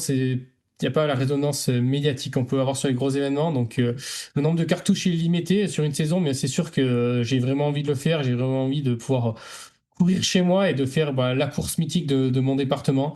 Donc, pour l'instant, je n'ai pas réussi à la caler en calendrier, mais j'espère bien pouvoir y aller quand même dans les années à venir, ou en tout cas, si c'est pas dans les années à venir, ça sera le cas en fin de carrière, c'est sûr à 100% si la course existe encore. Et juste pour rebondir là-dessus, j'ai toujours eu la même question pendant ma carrière. Quand est-ce que tu feras le grand parcours du trail des passerelles du Monténard? Et j'espère que vous aurez cette chance-là sur l'UTPMA. Mais moi, j'y ai pris part le jour où il y a eu une course de sélection pour les championnats du monde. Donc, je vous souhaite de pouvoir allier une course de haut niveau avec une belle épreuve sur vos terres, parce que c'est vrai que c'est quand même, moi, parmi mes plus beaux souvenirs que de courir une grosse course sur les chemins où on a grandi. Exactement. Et c'est aussi pour ça que j'effectue personnellement beaucoup de courses dans le Cantal, c'est que ça a toujours une saveur très particulière et il y a toujours un petit truc en plus quand on court sur les sentiers qui nous ont fait grandir en tant que trailer. Donc je pense que c'est le cas aussi pour beaucoup de nos auditeurs et nos auditrices. On a fait le tour de nos petites questions. Merci beaucoup de nous avoir poser vos questions sur notre compte Instagram. On vous invite aussi toujours, comme d'habitude, à nous suivre sur le canal Instagram YouTubeX, où vous pouvez échanger directement avec nous. Et c'est aussi un endroit où on n'hésite pas à vous solliciter lorsqu'on a besoin de vous. Allez, on va se faire une petite interview, puisque la semaine dernière, à l'occasion du stage Brooks, Nico et Mathieu ont eu l'occasion d'échanger avec Agathe Pess, la nouvelle recrue du Team Brooks. On vous laisse avec cette interview et on vous retrouve juste après. Allez, on profite d'être au stage Brooks, réunis avec Agathe Bess et Nicolas Martin pour faire une petite présentation d'Agathe, que vous découvriez cette athlète talentueuse qui a rejoint les rangs de la marque américaine cette année. On commence directement dans le vif du sujet. Est-ce que tu peux te présenter, Agathe, pour nos auditeurs? Bonjour à tous, merci à vous deux pour l'invitation. Donc je m'appelle Agathe, j'ai 29 ans, j'habite à Valloire, un petit village en Savoie. Actuellement, je suis accompagnatrice en montagne, prof de yoga et donc athlète à temps partiel. Je suis originaire d'Aveyron, j'ai fait mes études, une partie de mes études là-bas, des études d'ingénieur en agronomie. J'ai vite changé de cursus pour partir en montagne et profiter des paysages qui nous entourent. Donc actuellement, là, j'encadre des groupes en rando, en trail, en rando yoga. Je m'ennuie pas. Donc je fais du trail depuis une petite dizaine d'années. J'ai eu un beau passé sportif. Je viens de la gym, j'ai fait du rugby, du volley. Je suis un peu touche à tout. Et là, ça fait quelques années que j'essaie de m'entraîner un peu plus sérieusement, notamment depuis 3 ans que je suis entraînée par Nico Martin. Bon, mais je pense que les gens ont une meilleure idée de qui tu es. Merci Agathe pour ta présentation. De mon point de vue d'observateur extérieur, j'ai quand même l'impression que tu as passé un cap au niveau sportif l'an dernier avec une 4e place aux France, avec une victoire à l'Endurance Trail des Templiers, la course de 100 km. Est-ce que Nico, qui t'entraîne, peut confirmer ça? Est-ce qu'il y a eu des changements à l'entraînement l'an dernier qui expliquent un petit peu ce nouveau statut sportif? Ouais, alors je pense qu'en premier lieu, il y a le fait que Agathe, c'est un peu le genre d'athlète qui, je pense, se prédestinait pas forcément à avoir une carrière de, entre guillemets, haut niveau. Et du coup, elle avait déjà fait des performances de très bon niveau les années précédentes, mais sur des courses locales, notamment par exemple des podiums scratch. Et bon, aujourd'hui, même si toutes les courses sont pas relevées, quand même, pour faire un podium, quand on est une athlète féminine au scratch, il faut quand même déjà afficher un certain niveau sportif. Et je pense que l'année dernière, il y a vraiment eu un peu ce focus sur un parcours qui l'intéressait vraiment, parce qu'elle a parlé de son amour de la montagne, et les championnats de France l'année dernière à Val d'Isère étaient un vrai parcours vraiment montagneux. Je pense que ça a été le déclic. Et après, ouais, on va pas se mentir, je pense que ce soit Agathe ou moi, on a été agréablement surpris par la perf. La place, à la limite, c'est une chose, mais elle était quand même proche des autres athlètes qui étaient sur le podium, et ça, c'était une vraie belle surprise pour nous. Et après, sinon, sur le plan de l'entraînement, il n'y a pas vraiment eu de choses révolutionnaires. Après, moi, je dis souvent que l'entraînement, il n'y a pas beaucoup de magie, hein. Faut répéter plusieurs années. Et là, je pense qu'elle arrive aussi sur un plateau de performance.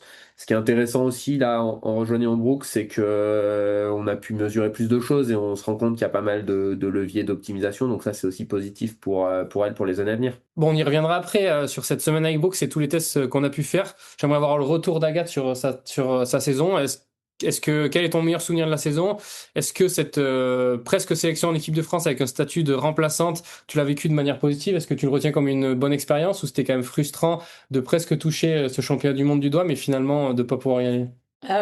Pour revenir un peu sur ce que disait Nico, moi j'avais l'envie cette année de partir un peu sur des courses avec un peu plus de niveau pour pouvoir me comparer avec des filles qui courent bien, qui je sais que ça allait pas être facile la course et agréablement surprise du résultat aux France. J'ai pas fait la course parfaite, mais une course pleine et je m'attendais pas à être si proche du podium, si proche d'Anne-Cécile, de Jennifer. Et en fait, j'avais jamais pensé à la select aux mondiaux. J'y ai pensé juste sur le dernier passage du col de l'Isran et je me suis dit là il y a peut-être quelque chose à faire, vas-y, va jusqu'au bout. Donc au premier ressenti, très contente de cette place de remplaçante, je m'y attendais pas du tout. Au fur et à mesure des mois, peut-être un peu plus frustrée parce que je pense que je pouvais avoir ma place dans l'équipe et je l'ai senti tel quel sur le stage en équipe de France. Mais j'en garde qu'une superbe expérience et surtout encore plus motivée peut-être à aller rechercher une sélection en équipe de France et réellement porter ce maillot. Et donc cette belle saison, tu as quand même ouvert les portes d'une équipe, c'est celle de Brooks, l'équipementier américain qui t'a ouvert ses portes là pour la première année. Et on est en train de terminer la semaine de stage, le premier rassemblement de l'année. Comment tu as vécu ça? Est-ce que tu peux nous raconter un petit peu comment tu as vécu cette semaine? Quel a été le programme pour nous? Une semaine de stage en Espagne qui me sort un peu de mes montagnes. J'ai laissé la neige pour aller voir la plage et la mer. Donc une belle parenthèse dans cet hiver. De belles rencontres. On a une team française, mais aussi au niveau européen, et vraiment de très belles rencontres, que ce soit chez les Français, chez les Espagnols, les Italiens, et j'en oublie sûrement. Et surtout très intéressant du point de vue physique. On a fait pas mal de tests avec toute l'équipe de kiné présente. Des tests sur tapis, des tests de cheville, des tests de force, qui, je pense, vont nous donner avec Nico une bonne base pour planifier la saison à venir et les prochains gros objectifs. Pareil, l'occasion aussi de voir un peu de travailler un peu sur quelques blessures qui traînent, ouais, d'essayer d'optimiser le début de saison pour avoir une saison pleine, je l'espère. Est-ce que Nico a déjà pu analyser un petit peu les résultats? Est-ce qu'il y a déjà les axes de travail et quels ont été les tests les plus pertinents pour Agathe? Ouais, alors on n'a pas forcément débriefé tous les tests, mais sur les aspects mécaniques, sans rentrer dans les détails, il y a des choses quand même intéressantes dans sa foulée. Elle avait quelques petites douleurs autour du genou et je pense que les kinés ont identifié assez bien d'où ça venait. Et donc ça va être une bonne base de travail pour solutionner ça. C'est vrai qu'elle court moins l'hiver parce que habitant à Valloire, c'est pas vraiment facile de courir et donc c'est un peu plus priorité au ski durant l'hiver. Mais c'est vrai qu'il y avait une petite patho qui traînait. Après, souvent, comme on court pas beaucoup, les quelques fois où on court, ça passe. Mais c'est vrai que là, où ça courait un peu plus, elle a senti. Mais avec les travails déjà dès ce début de semaine, ça lui a permis un peu plus de courir tout au long de la semaine. Et puis voilà, sur le tapis, on teste différentes conditions. On teste à plat, on teste un peu plus en pente aussi. C'est un peu plus significatif pour le trail. Mais on fait des économies de course sur des pentes différentes et on s'est rendu compte que après, c'est pas une surprise, hein, on s'en doutait que ce soit Agathe ou moi, mais qu'elle est beaucoup plus efficiente quand c'est raide que sur les parties roulantes. Mais voilà, il y aura, comme tout, quand on monte dans la hiérarchie nationale ou mondiale, on peut plus vraiment compenser toujours ses points faibles par ses points forts. Donc, on s'est rendu compte, et notamment, elle parlera de sa saison après, mais il y a des courses où voilà, être un peu plus efficient sur des pentes où on court style du 10%, ça sera un axe de travail. Donc, je pense qu'Agathe va faire quelques allers-retours sur la route du Galibier dans les mois à venir, une fois que ce sera déneigé. Mais voilà, non, des axes de travail hyper intéressants. Et puis après, voilà, de manière plus générale dans le team, on sait qu'au niveau féminin, c'est pas forcément toujours facile de recruter. Et alors bon, moi j'étais un peu, enfin, je vais pas dire jugé parti parce que c'est pas moi qui décide de qui rentre dans le team, mais c'est vrai que quand on a des discussions avec Benjamin Sassenti qui est le team manager, au-delà du talent que sportif peut pas avoir Agathe, on a toujours eu cette volonté-là dans le team Brooks d'avoir une vraie équipe. C'est vrai que on utilise souvent le terme team peut-être un peu à tort dans d'autres équipes, mais nous on essaye d'avoir cette volonté-là et je savais que Agathe, humainement, ça posera jamais de problème dans une équipe. Et ça, je pense, ça a été aussi vécu pour en avoir discuté avec certains athlètes dès les premières rencontres. Donc ça, c'est chouette aussi au-delà du sportif, de se rendre compte que voilà, c'est aussi des aventures. On s'en rend pas toujours compte quand on est un athlète parce qu'on est très focus sur la perf et tout. Mais moi qui voilà suis en fin de carrière maintenant, à la retraite entre guillemets, je me rends compte aussi que c'est ce qui reste après plusieurs années de pratique ou même une décennie pour moi, c'est les souvenirs, les rencontres. Donc c'était aussi assez important pour nous de cibler ce genre de profil-là. Bon, on va parler un petit peu de l'avenir d'Agathe maintenant avec ce soutien de Brooks. Est-ce que ça va changer un petit peu la façon dont tu organises ton quotidien autour de l'entraînement? Est-ce que tu vas pouvoir te décharger un petit peu au niveau du travail? Et si oui, pour préparer quels objectifs, est-ce que tu peux nous présenter quelles vont être les grandes lignes de ta saison et les moments forts? Ouais, le soutien de Brooks, ça va clairement me changer, on va dire, mon organisation au niveau du boulot. En fait, en tant qu'accompagnatrice et prof de yoga, je bosse en station, donc je bosse beaucoup l'été, beaucoup l'hiver. Et l'été dernier, je me suis clairement rendu compte que c'était impossible de concilier les deux.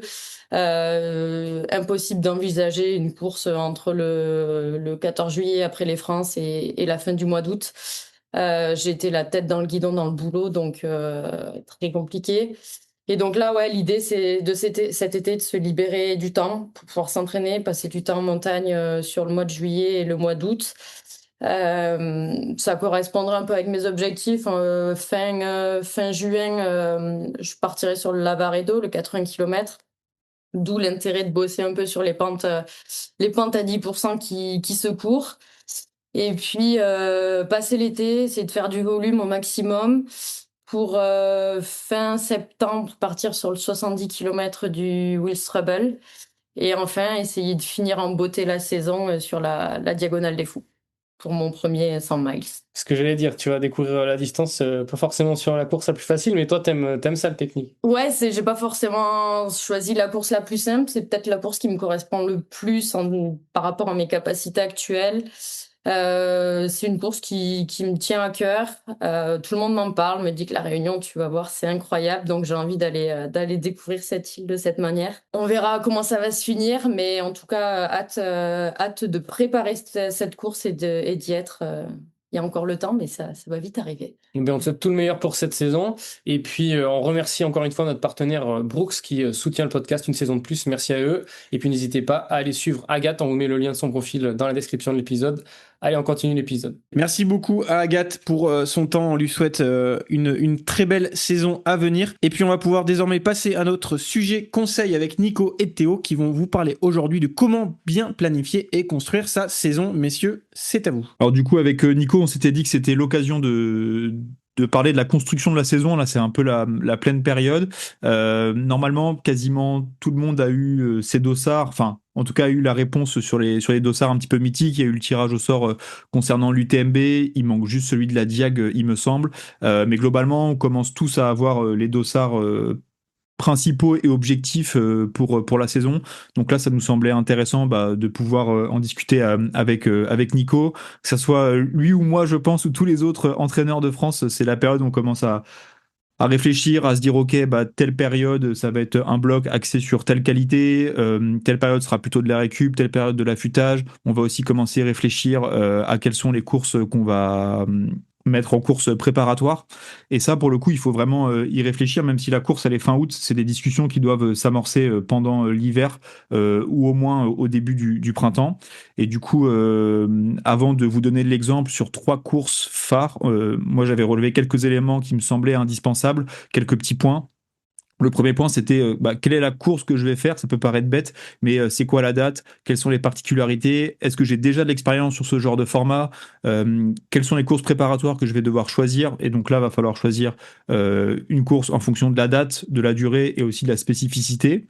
En deuxième point, j'avais noté quelles sont mes possibilités concrètes d'entraînement. Donc ça, c'est globalement quelles sont mes contraintes pro et perso et du coup découlent mes capacités d'entraînement à peu près. Quand est-ce que je peux m'entraîner le plus et potentiellement poser une semaine de vacances pour aller à la montagne si vous faites un trail en montagne ou quelques week-end shocks. Et puis un autre point qui était aussi important, c'était quel est l'encadrement que j'ai autour de moi? Est-ce que j'ai un entraîneur? Est-ce que je me sers d'une application? Est-ce que je suis suivi par un nutritionniste, par un médecin, par un kiné, par un ostéo, etc., par un podologue? En tout cas, quel est le staff que j'ai autour de moi? Et du coup, ça peut être aussi intéressant d'en discuter avec eux pour réussir à co-construire cette saison. Et du coup, on a pris 3 courses phares sur des formats bien différents pour vous présenter les éléments qui nous semblaient clés dans la préparation. Donc on a choisi Sierzinal au mois d'août, l'UTMB fin août et les Templiers en octobre. Et pour ceux qui connaîtraient pas du tout ces grands classiques du trail, quelques présentations rapides. Sierzinal, c'est une course du coup suisse qui fait 31 km où il y a une différence entre le dénivelé positif et négatif parce qu'elle cumule 2100 mètres de dénivelé positif et environ 1100 mètres de dénivelé négatif, et la gagne elle est aux alentours des 2h30. L'UTMB qu'on ne présente plus, c'est 170 km avec environ 10 000 de dénivelé, quelques passages en altitude et un départ à 18 heures. Le temps de victoire est aux alentours des 20 heures, ou en tout cas juste en dessous pour les dernières éditions. Et les Templiers qui se tiennent mi-octobre à Millau, c'est 80 km pour 3500 de dénivelé et le temps de victoire est autour des 6h45. Et du coup, avec Nico, on s'était dit, bah, on va prendre Sierzina, l'UTMB, les Templiers, vous dire les éléments qui nous semblent vraiment importants pour préparer ça. Et ça, c'est vraiment des conseils qui sont plutôt généraux et faut pas oublier que c'est pas forcément applicable à votre individualité et que c'est plutôt des conseils à prendre en compte et potentiellement vous pouvez prendre que la moitié des conseils en compte en fonction de vos besoins. Juste pour rebondir sur ce que tu as dit, Théo, sur les 3 points que tu avais cités, moi je mettrais le point 2 en premier, c'est-à-dire vraiment voir qu'est-ce qu'on peut faire à l'entraînement pour savoir quelle course choisir. Je pense que ça c'est vraiment très important parce que je pense qu'on se retrouve des fois avec des gens qui décident de s'inscrire à un ultra et puis qui une fois qu'on a le dossard, comment je vais mettre ça, comment je vais mettre en place l'entraînement. Donc vraiment moi ce que je vous conseille je pense que c'est le cas aussi quand tu prends un athlète en suivi par exemple Théo, mais moi une des premières questions que je pose à l'athlète c'est quel temps tu es prêt à mettre dans l'entraînement et j'insiste toujours sur le fait d'être plutôt conservateur, c'est-à-dire je prends un exemple de quelqu'un qui s'entraîne sérieusement, dis-moi j'ai 8 heures toutes les semaines, même si parfois je peux faire 10, mais 8 heures c'est sûr que je peux les faire parce que comme ça on part sur cette base-là et puis on part pas en mode il y a 10 heures d'entraînement et puis chaque semaine c'est la galère de les caser. Voilà, retour à notre sujet, donc Sirdinal, la première des 3 courses qu'on a prises, je pense que c'est quand même celle qui est peut-être la plus élitiste, mais d'un autre côté, c'est celle qui est, je pense, sportivement la plus accessible parce que c'est la plus courte. C'est vraiment une course qu'il faut imaginer, pour ceux qui la connaissent pas, qu'il y a 2 visages. Une première partie qui est vraiment une course verticale jusqu'à Ponchette, avec une pente qui est vraiment très raide. Elle se déroulera pour moi en marchant pour quasiment l'essentiel du peloton en dehors d'un très bon niveau sportif. Bon là-bas à Sirdinal ça fait une bonne partie du peloton qui a un bon niveau sportif, mais vraiment l'objectif, quel que soit le niveau d'ailleurs, c'est d'être assez économe sur cette partie pour la seconde partie qui devient une course beaucoup plus roulante avec une particularité quand même qui fait, je pense, une des grosses spécificités de Sirdinal parce qu'il n'y a pas de technicité, par exemple, c'est que la course se déroule quasiment tout le temps au-dessus de 2000 mètres une fois qu'on a fait cette première longue montée. C'est globalement en plein soleil, il y a très peu d'ombre, hormis un peu dans la descente finale, mais bon, le travail excentrique est tel à ce moment-là que même à l'ombre, on a quand même chaud. Et c'est vraiment un aspect qui est à ne pas négliger pour ceux qui ont un peu des objectifs de performance. Faut faire 2 types d'entraînement, à mon sens, du HIIT training. Pour la majorité des gens parce que c'est souvent ce qui est le plus simple à faire pour je pense à peu près tout le monde, mais si on peut le combiner à de l'altitude et vu qu'on est en été, pour certains c'est envisageable au mois de juillet quand on peut être en vacances. Et objectivement moi je déconseille de viser une grosse perf sur cette épreuve sans altitude au préalable. L'expérience que j'en ai de tous les gens qui ont bien réussi, c'est très rare des athlètes, notamment ceux qui sont allés plusieurs fois avec plusieurs types de préparations différentes, de réussir sans altitude. Sur la prépa, moi je pense qu'il n'y a rien de vraiment très nouveau hein, sur la partie spécifique. Des séances spécifiques qui simulent un peu la course, donc du travail de seuil 2 en boss par exemple, enchaîné avec du travail de tempo. Sur la fatigue, petite différence, alors ça dépend du terrain qu'on a disponible, mais par rapport à ce qu'on peut faire d'autres trails, c'est que si on a la possibilité, on met pas un énorme travail excentrique, donc on peut faire par exemple un long travail de seuil 2 ou un peu sous le seuil 2 en montée, puis on enchaîne directement sur un terrain roulant. Et pour donner un peu un exemple concret, bon, pas grand monde pourra s'en inspirer, mais je pense que c'est toujours intéressant de voir ce que font un peu les meilleurs athlètes. Il y avait eu vraiment un très gros travail d'allure spécifique avec Sylvain Cachard sur des bosses longues notamment, puis un enchaînement sur du terrain plus roulant pour son premier gros chrono quand il a battu pour la première fois le record français là-bas, qu'il avait fait 2h34. Voilà, et puis petit à petit on avait implémenté d'autres choses par rapport aux limites qu'il avait ressenties cette année-là pour qu'il fasse un peu mieux l'année d'après. Mais si on prend un peu plus de recul, je pense que c'est peut-être une course qui nécessite pas forcément un immense travail de planification sur toute la saison comme les épreuves qu'on va citer plus tard, parce que voilà, c'est pour quelqu'un qui s'entraîne couramment, ça reste une distance qui est relativement accessible, et même si on fait pas un très gros focus, en tout cas, on sera peut-être pas ultra performant, mais on arrivera à boucler la course, ce qui va pas forcément être le cas de la course dont on va parler ensuite, l'UTMB. Si t'as des choses à rajouter, Théo, sur Sirdinal. Ouais, bah c'est sûrement la course où je me sens le moins légitime pour en parler parce que j'ai jamais été sur le parcours, j'ai jamais coaché un athlète sur cette course mythique. Donc j'ai simplement pris le profil, j'ai regardé quelques images et en gros j'ai regardé ce qui me semblait vraiment pertinent pour pouvoir conseiller. Après, on était parti aussi dans l'optique que moi, la plupart des athlètes que j'entraîne, c'est globalement entre 500 et 700 de côte ITRA. Et du coup, quand je voyais la première bosse qui fait 8 km pour 1500 de dénivelé, je me suis dit, bon, généralement, à ce niveau-là, je doute que la plupart des athlètes entre 500 et 700 ITRA soient capables de courir cette bosse. Donc, je pense que c'est vraiment aussi important d'être capable de travailler les capacités de marche en côte. Et du coup, je me suis dit, bah, pourquoi pas, je sais pas toi, Nico, ce que t'en penses, tu vois, mais intégrer une compétition de KV potentiellement, je sais pas, 8 à 4 semaines avant, je me dis que ça pourrait être pertinent. Et puis aussi sur les week-ends SP, de se dire, bah, première journée, je fais vraiment de la course, enfin, un entraînement très raide, et puis enchaîné par une deuxième journée beaucoup plus roulante, avec la capacité de courir sur du roulant, avec de la fatigue.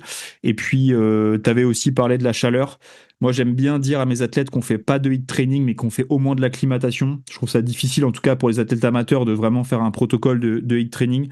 Mais en tout cas, au moins faire des expositions régulières, donc peut-être au moins 2 expositions par semaine pendant plusieurs semaines précédant l'événement. Je pense que c'est vraiment important pour aussi être capable de calibrer ses métriques, mais surtout son ressenti, et être capable du coup d'adopter le meilleur pace possible. Mais on rappelle qu'à Sirdinal, il y a 2 courses, hein. Il y a la course des touristes, c'est pas moi qui ai inventé le terme, et puis la course élite.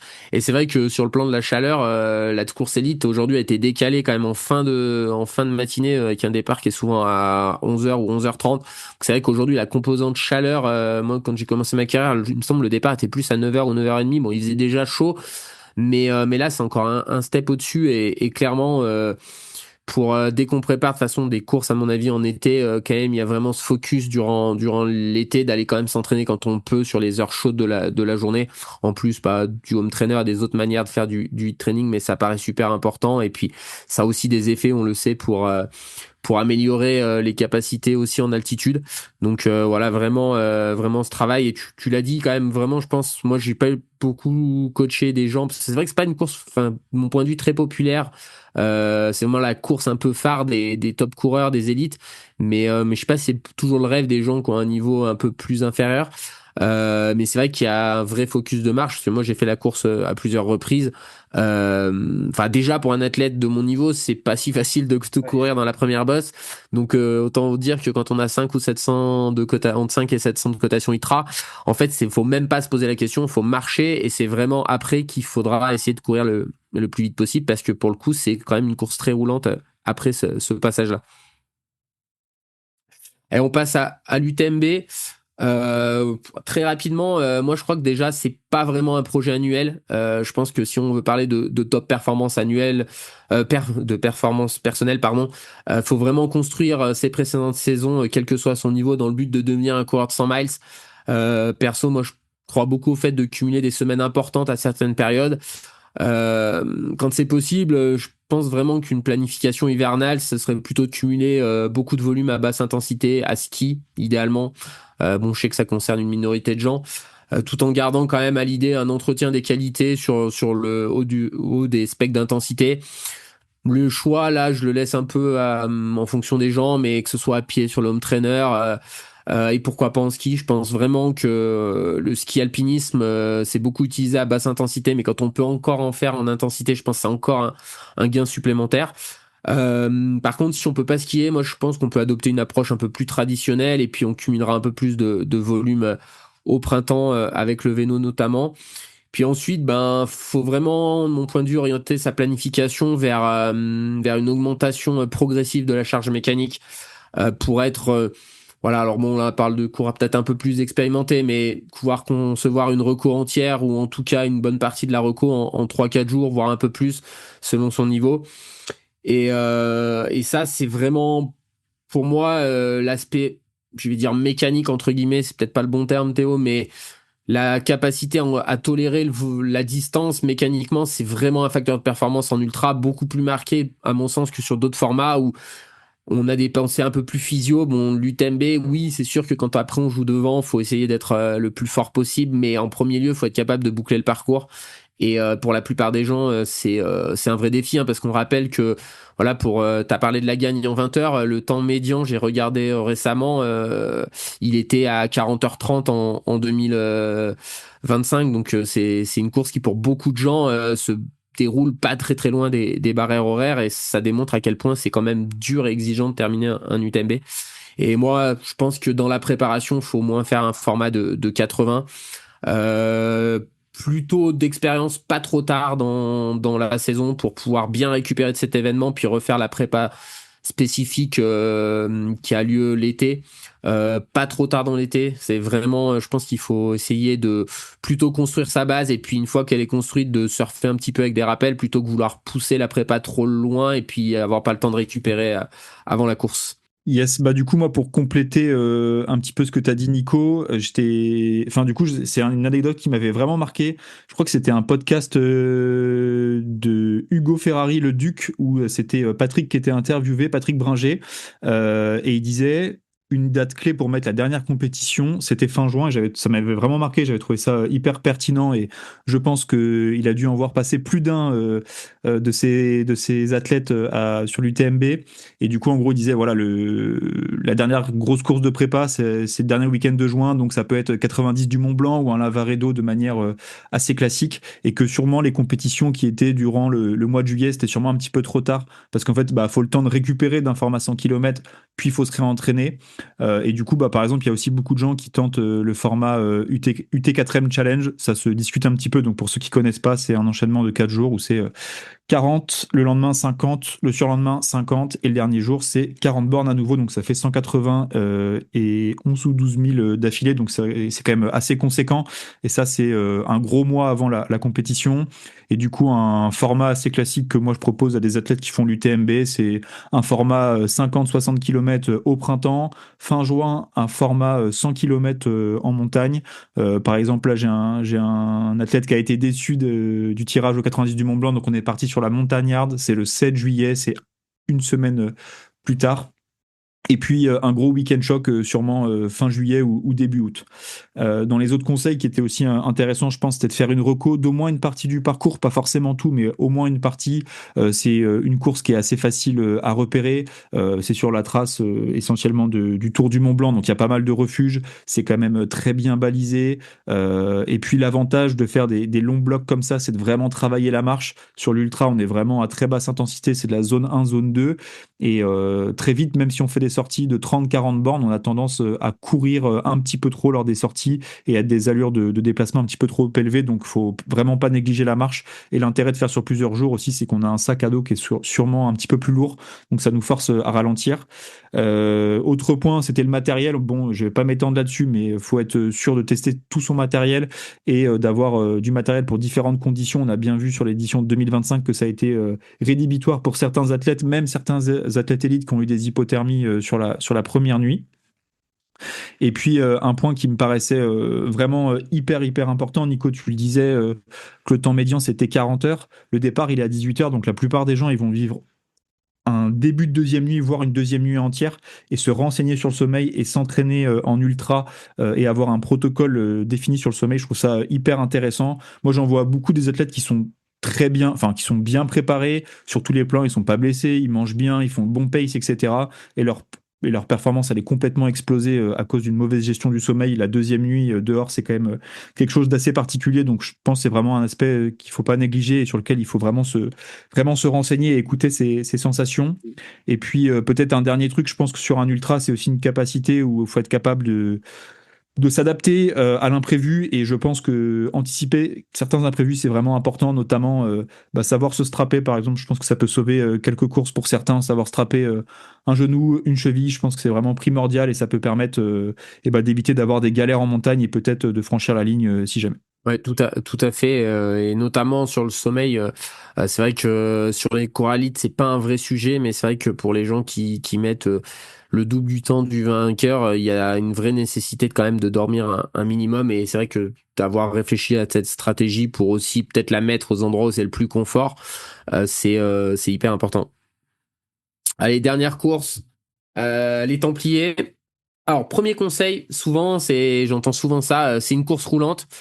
Alors oui, c'est une course globalement roulante par rapport à des courses de montagne, mais c'est une course que moi j'ai toujours trouvé, ça a toujours été ce que m'a dit Patrick Bringer les années où je l'ai préparé, et je l'ai préparé de nombreuses fois, c'est que c'est terrible sur le plan musculaire parce que c'est constamment en prise et ça va crescendo en difficulté. Sur la fin, c'est vraiment type ratio de course de course montagneuse. Donc c'est sûr qu'il faut viser cette spécificité. De travail quand même sur des terrains roulants parce que c'est sûr qu'il y a une grande partie pendant les 40 premiers où ça court beaucoup, mais il faut pas négliger quand même quand on peut garder des belles randos courses en montagne et notamment pour les capacités excentriques parce que le fait de pouvoir descendre vite sans dégrader sur cette course, c'est ce qui va aussi conditionner la capacité à courir assez vite dans la partie finale. Bon, le très grand classique, c'est le seuil 2 enchaîné avec du tempo sur fatigue. Je pense que c'est quasiment le meilleur entraînement, mais aussi des longs blocs d'allure. Alors d'allure course, je dirais que ça va un peu dépendre du niveau de chacun parce que c'est quand même pas exactement la même intensité quand on vise 7 heures ou quand on va mettre 12 heures. Mais voilà, c'est toujours. Je pense que les Templiers, c'est vraiment la course qui est un peu particulière parce que c'est pas du tout un ultra pour des gens qui courent vite. Par contre, bon, pour les coureurs qui arrivent dans la fin du peloton, on commence à arriver sur des longueurs de course qui sont quand même longues. Donc ouais, souvent ça vient en fin de saison. Alors soit ça a été l'objectif de la saison, et souvent je me rappelle de Thierry Breuil qui a été vainqueur à la fin des années 2000 qui disait que pour lui la prépa des Templiers commençait le 1er août. C'est vrai qu'aujourd'hui c'est plus forcément la course phare du calendrier, mais c'est vrai qu'après des épreuves de montagne, je pense que c'est aussi important dans la première partie de sa préparation d'essayer de retrouver un peu de qualité de foulée, du travail sur un peu plus le haut du, du spec pour trouver cette qualité de foulée, parce que c'est vrai que c'est quand même même si on a dit que c'était dur musculairement, c'est une vraie épreuve de course à pied quand même parce que c'est pas très clairement, c'est pas je randonne, alors c'est pas du tout péjoratif le terme, mais je marche en montée et je descends. Ça monte. Globalement, ça monte quand même assez raide, mais ça monte souvent pas longtemps et très souvent ça s'enchaîne après ces montées sur des vraies parties où il faut courir. C'est vrai que c'est une course où le moment où on a du mal à courir, ça devient longué quand même, comme type de course. Donc ouais, non, moi toujours une approche où on faisait physio au mois d'août quand je préparais cette course, et puis après un mois de septembre très spécifique, mais en n'oubliant pas les randos courses assez longues et notamment des fois des sorties de 6-7 heures avec, alors là on est un peu dans l'extrême, hein, mais avec 3005-4000 de dénive, même si ça paraît pas important sur le plan musculaire, ça a toujours bien fonctionné.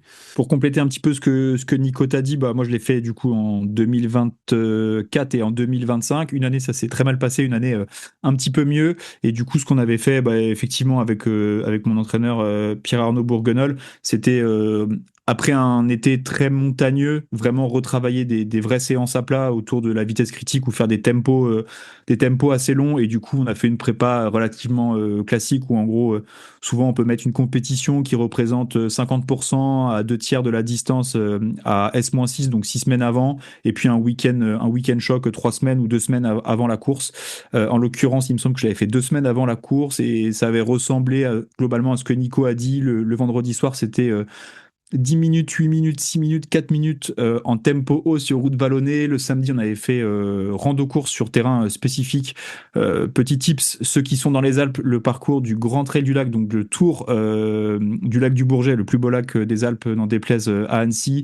On a fait 45 km et 2000. Du coup, c'était vraiment nickel. Et puis, dernier jour, on avait fait une rando-course un petit peu plus raide avec 20 bornes pour 1002. Du coup, on s'était dit que première partie de course au Templier, ça courait un petit peu plus, et la deuxième, en tout cas pour mon niveau, ça marchait un peu plus, surtout dans les bosses. Et puis voilà, et du coup, pas du tout négliger aussi l'aspect des bâtons. C'était un compte-rendu du Duc qu'il avait fait en 2023. Il avait conseillé de prendre les bâtons dès le début, parce que Dans la première bosse, les bâtons sont interdits dans la montée de Carbassas, mais je pense qu'en tout cas, pour la plupart des gens, encore une fois, entre 700 et 500 litres, ça vaut ça vaut le coup de prendre les bâtons dès le début, surtout pour la montée après Masbio. Enfin, en tout cas, la deuxième montée, c'est vraiment hyper pertinent de les avoir, et c'est souvent un petit peu plus risqué de les prendre à partir de Ouais. Saint-André. Ouais, moi, souvent, quand même, je conseille plus aux athlètes. Ça dépend du niveau. Si on a sur des gens qui ont un bon niveau, je pense qu'on peut les Ouais, ça dépend du prendre à niveau. Saint-André. Encore faut-il avoir une assistance. Mais c'est vrai que quand même, pour pas mal de gens, les montées, globalement, des Templiers sont quand même raides. C'est-à-dire que il y a toujours quelques passages où c'est raide.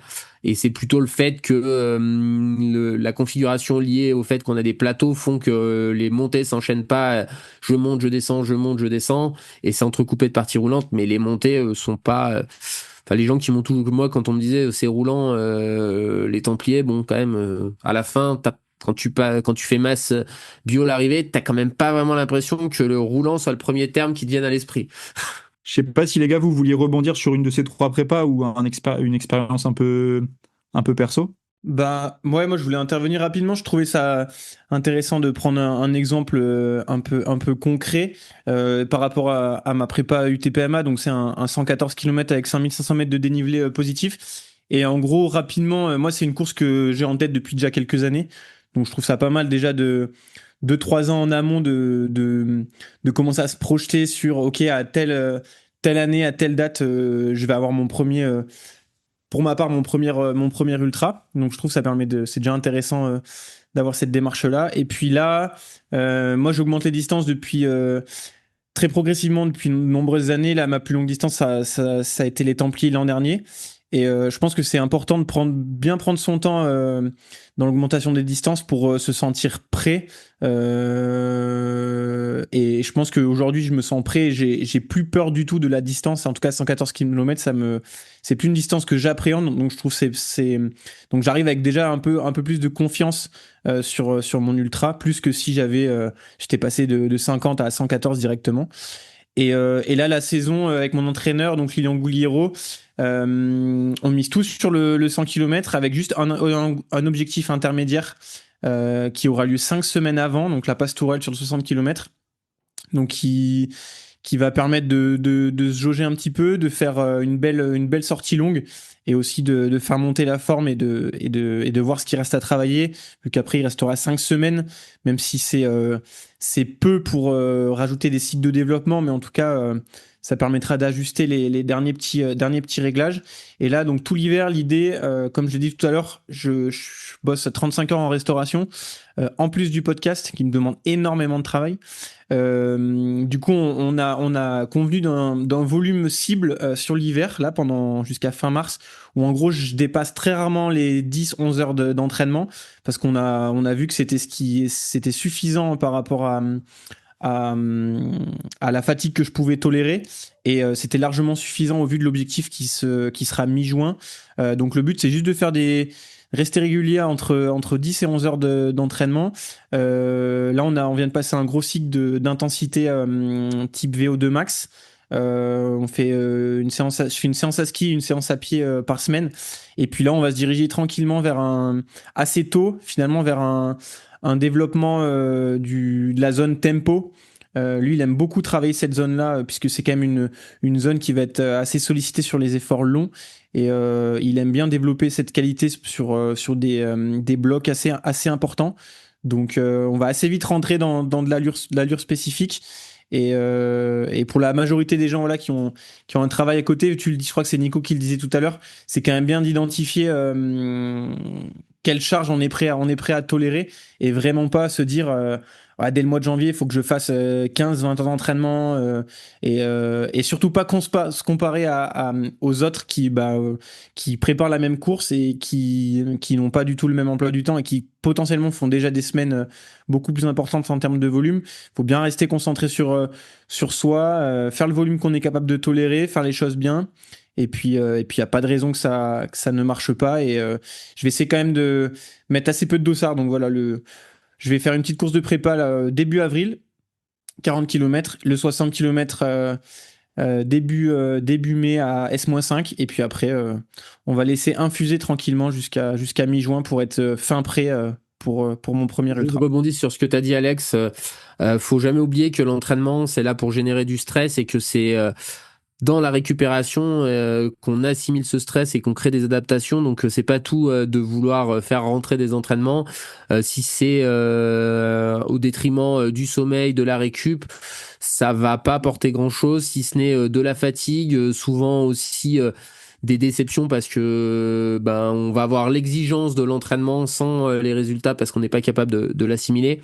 Et puis je sais pas, plus pour finir sur les Templiers, mais pour illustrer un peu ce que je disais, et Matt va donner son avis, mais l'année dernière, Matt avait pas du tout une prépa spécifique Templier, et je sais pas comment il l'a vécu, mais est-ce qu'il a eu l'impression que d'être très solide musculairement, ça l'avait quand même servi, même s'il lui manquait sûrement un peu de spécifique. Mais clairement, au final, je me suis retrouvé être hyper surpris des sensations. Après, c'était une prépa qui, je pense, m'a obligé à faire une course prudente et pour le coup, ça a bien payé.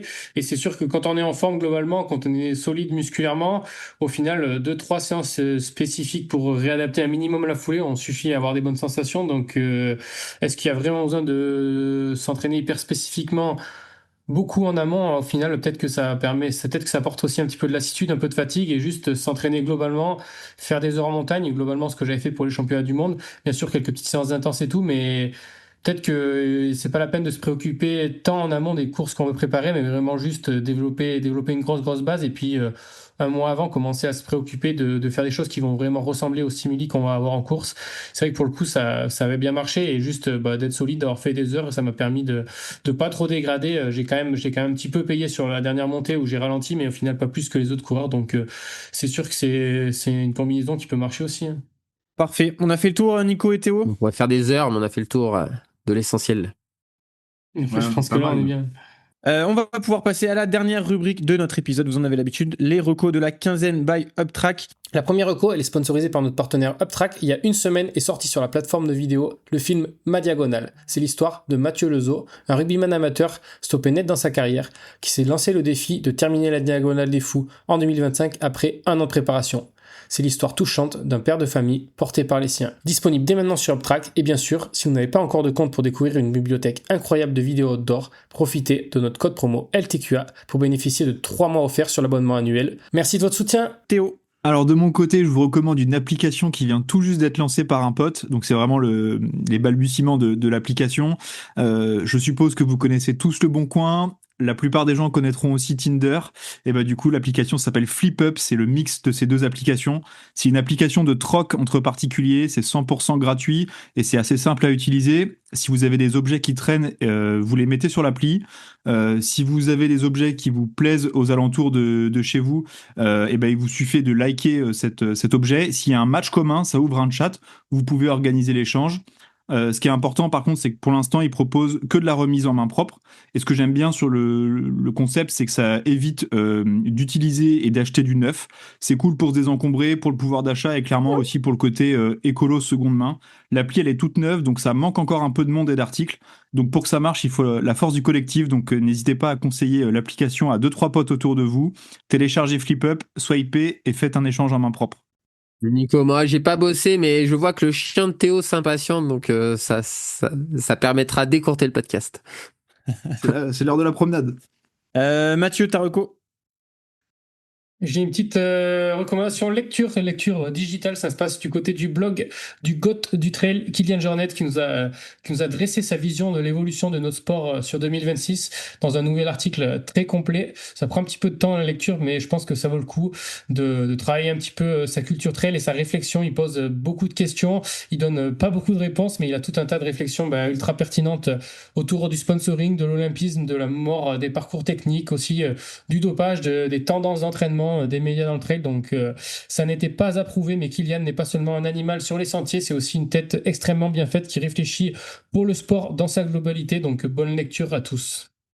Je plus sois, Mathieu, je l'ai lu, c'est excellent. Allez, puis moi je termine avec de nouveau une petite reco musicale avec un artiste américain qui s'appelle Henrik, Henrik.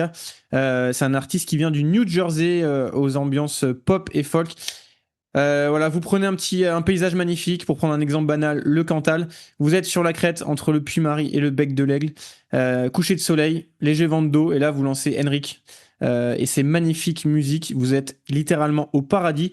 J'écoute très peu de musique en courant, mais j'avoue que dans ce genre de moment, je trouve que ça permet de vivre l'instant encore plus intensément. Donc, je vous conseille vivement d'aller écouter cet artiste américain. On a fait le tour, les amis. C'est tout bon. Parfait. Yes. Merci à tout le monde de nous avoir écoutés. Si vous voulez échanger en direct avec nous, n'hésitez pas à vous rendre sur le canal YouTubeX sur Instagram ou à nous envoyer un message sur la page Instagram du LTQA. On se donne rendez-vous, si tout va bien, dans 2 semaines. On vous souhaite à toutes et tous des bons entraînements, des beaux projets sur les sentiers et on vous dit à très vite. Bye bye. Allez, à très vite. Salut. Ciao, ciao.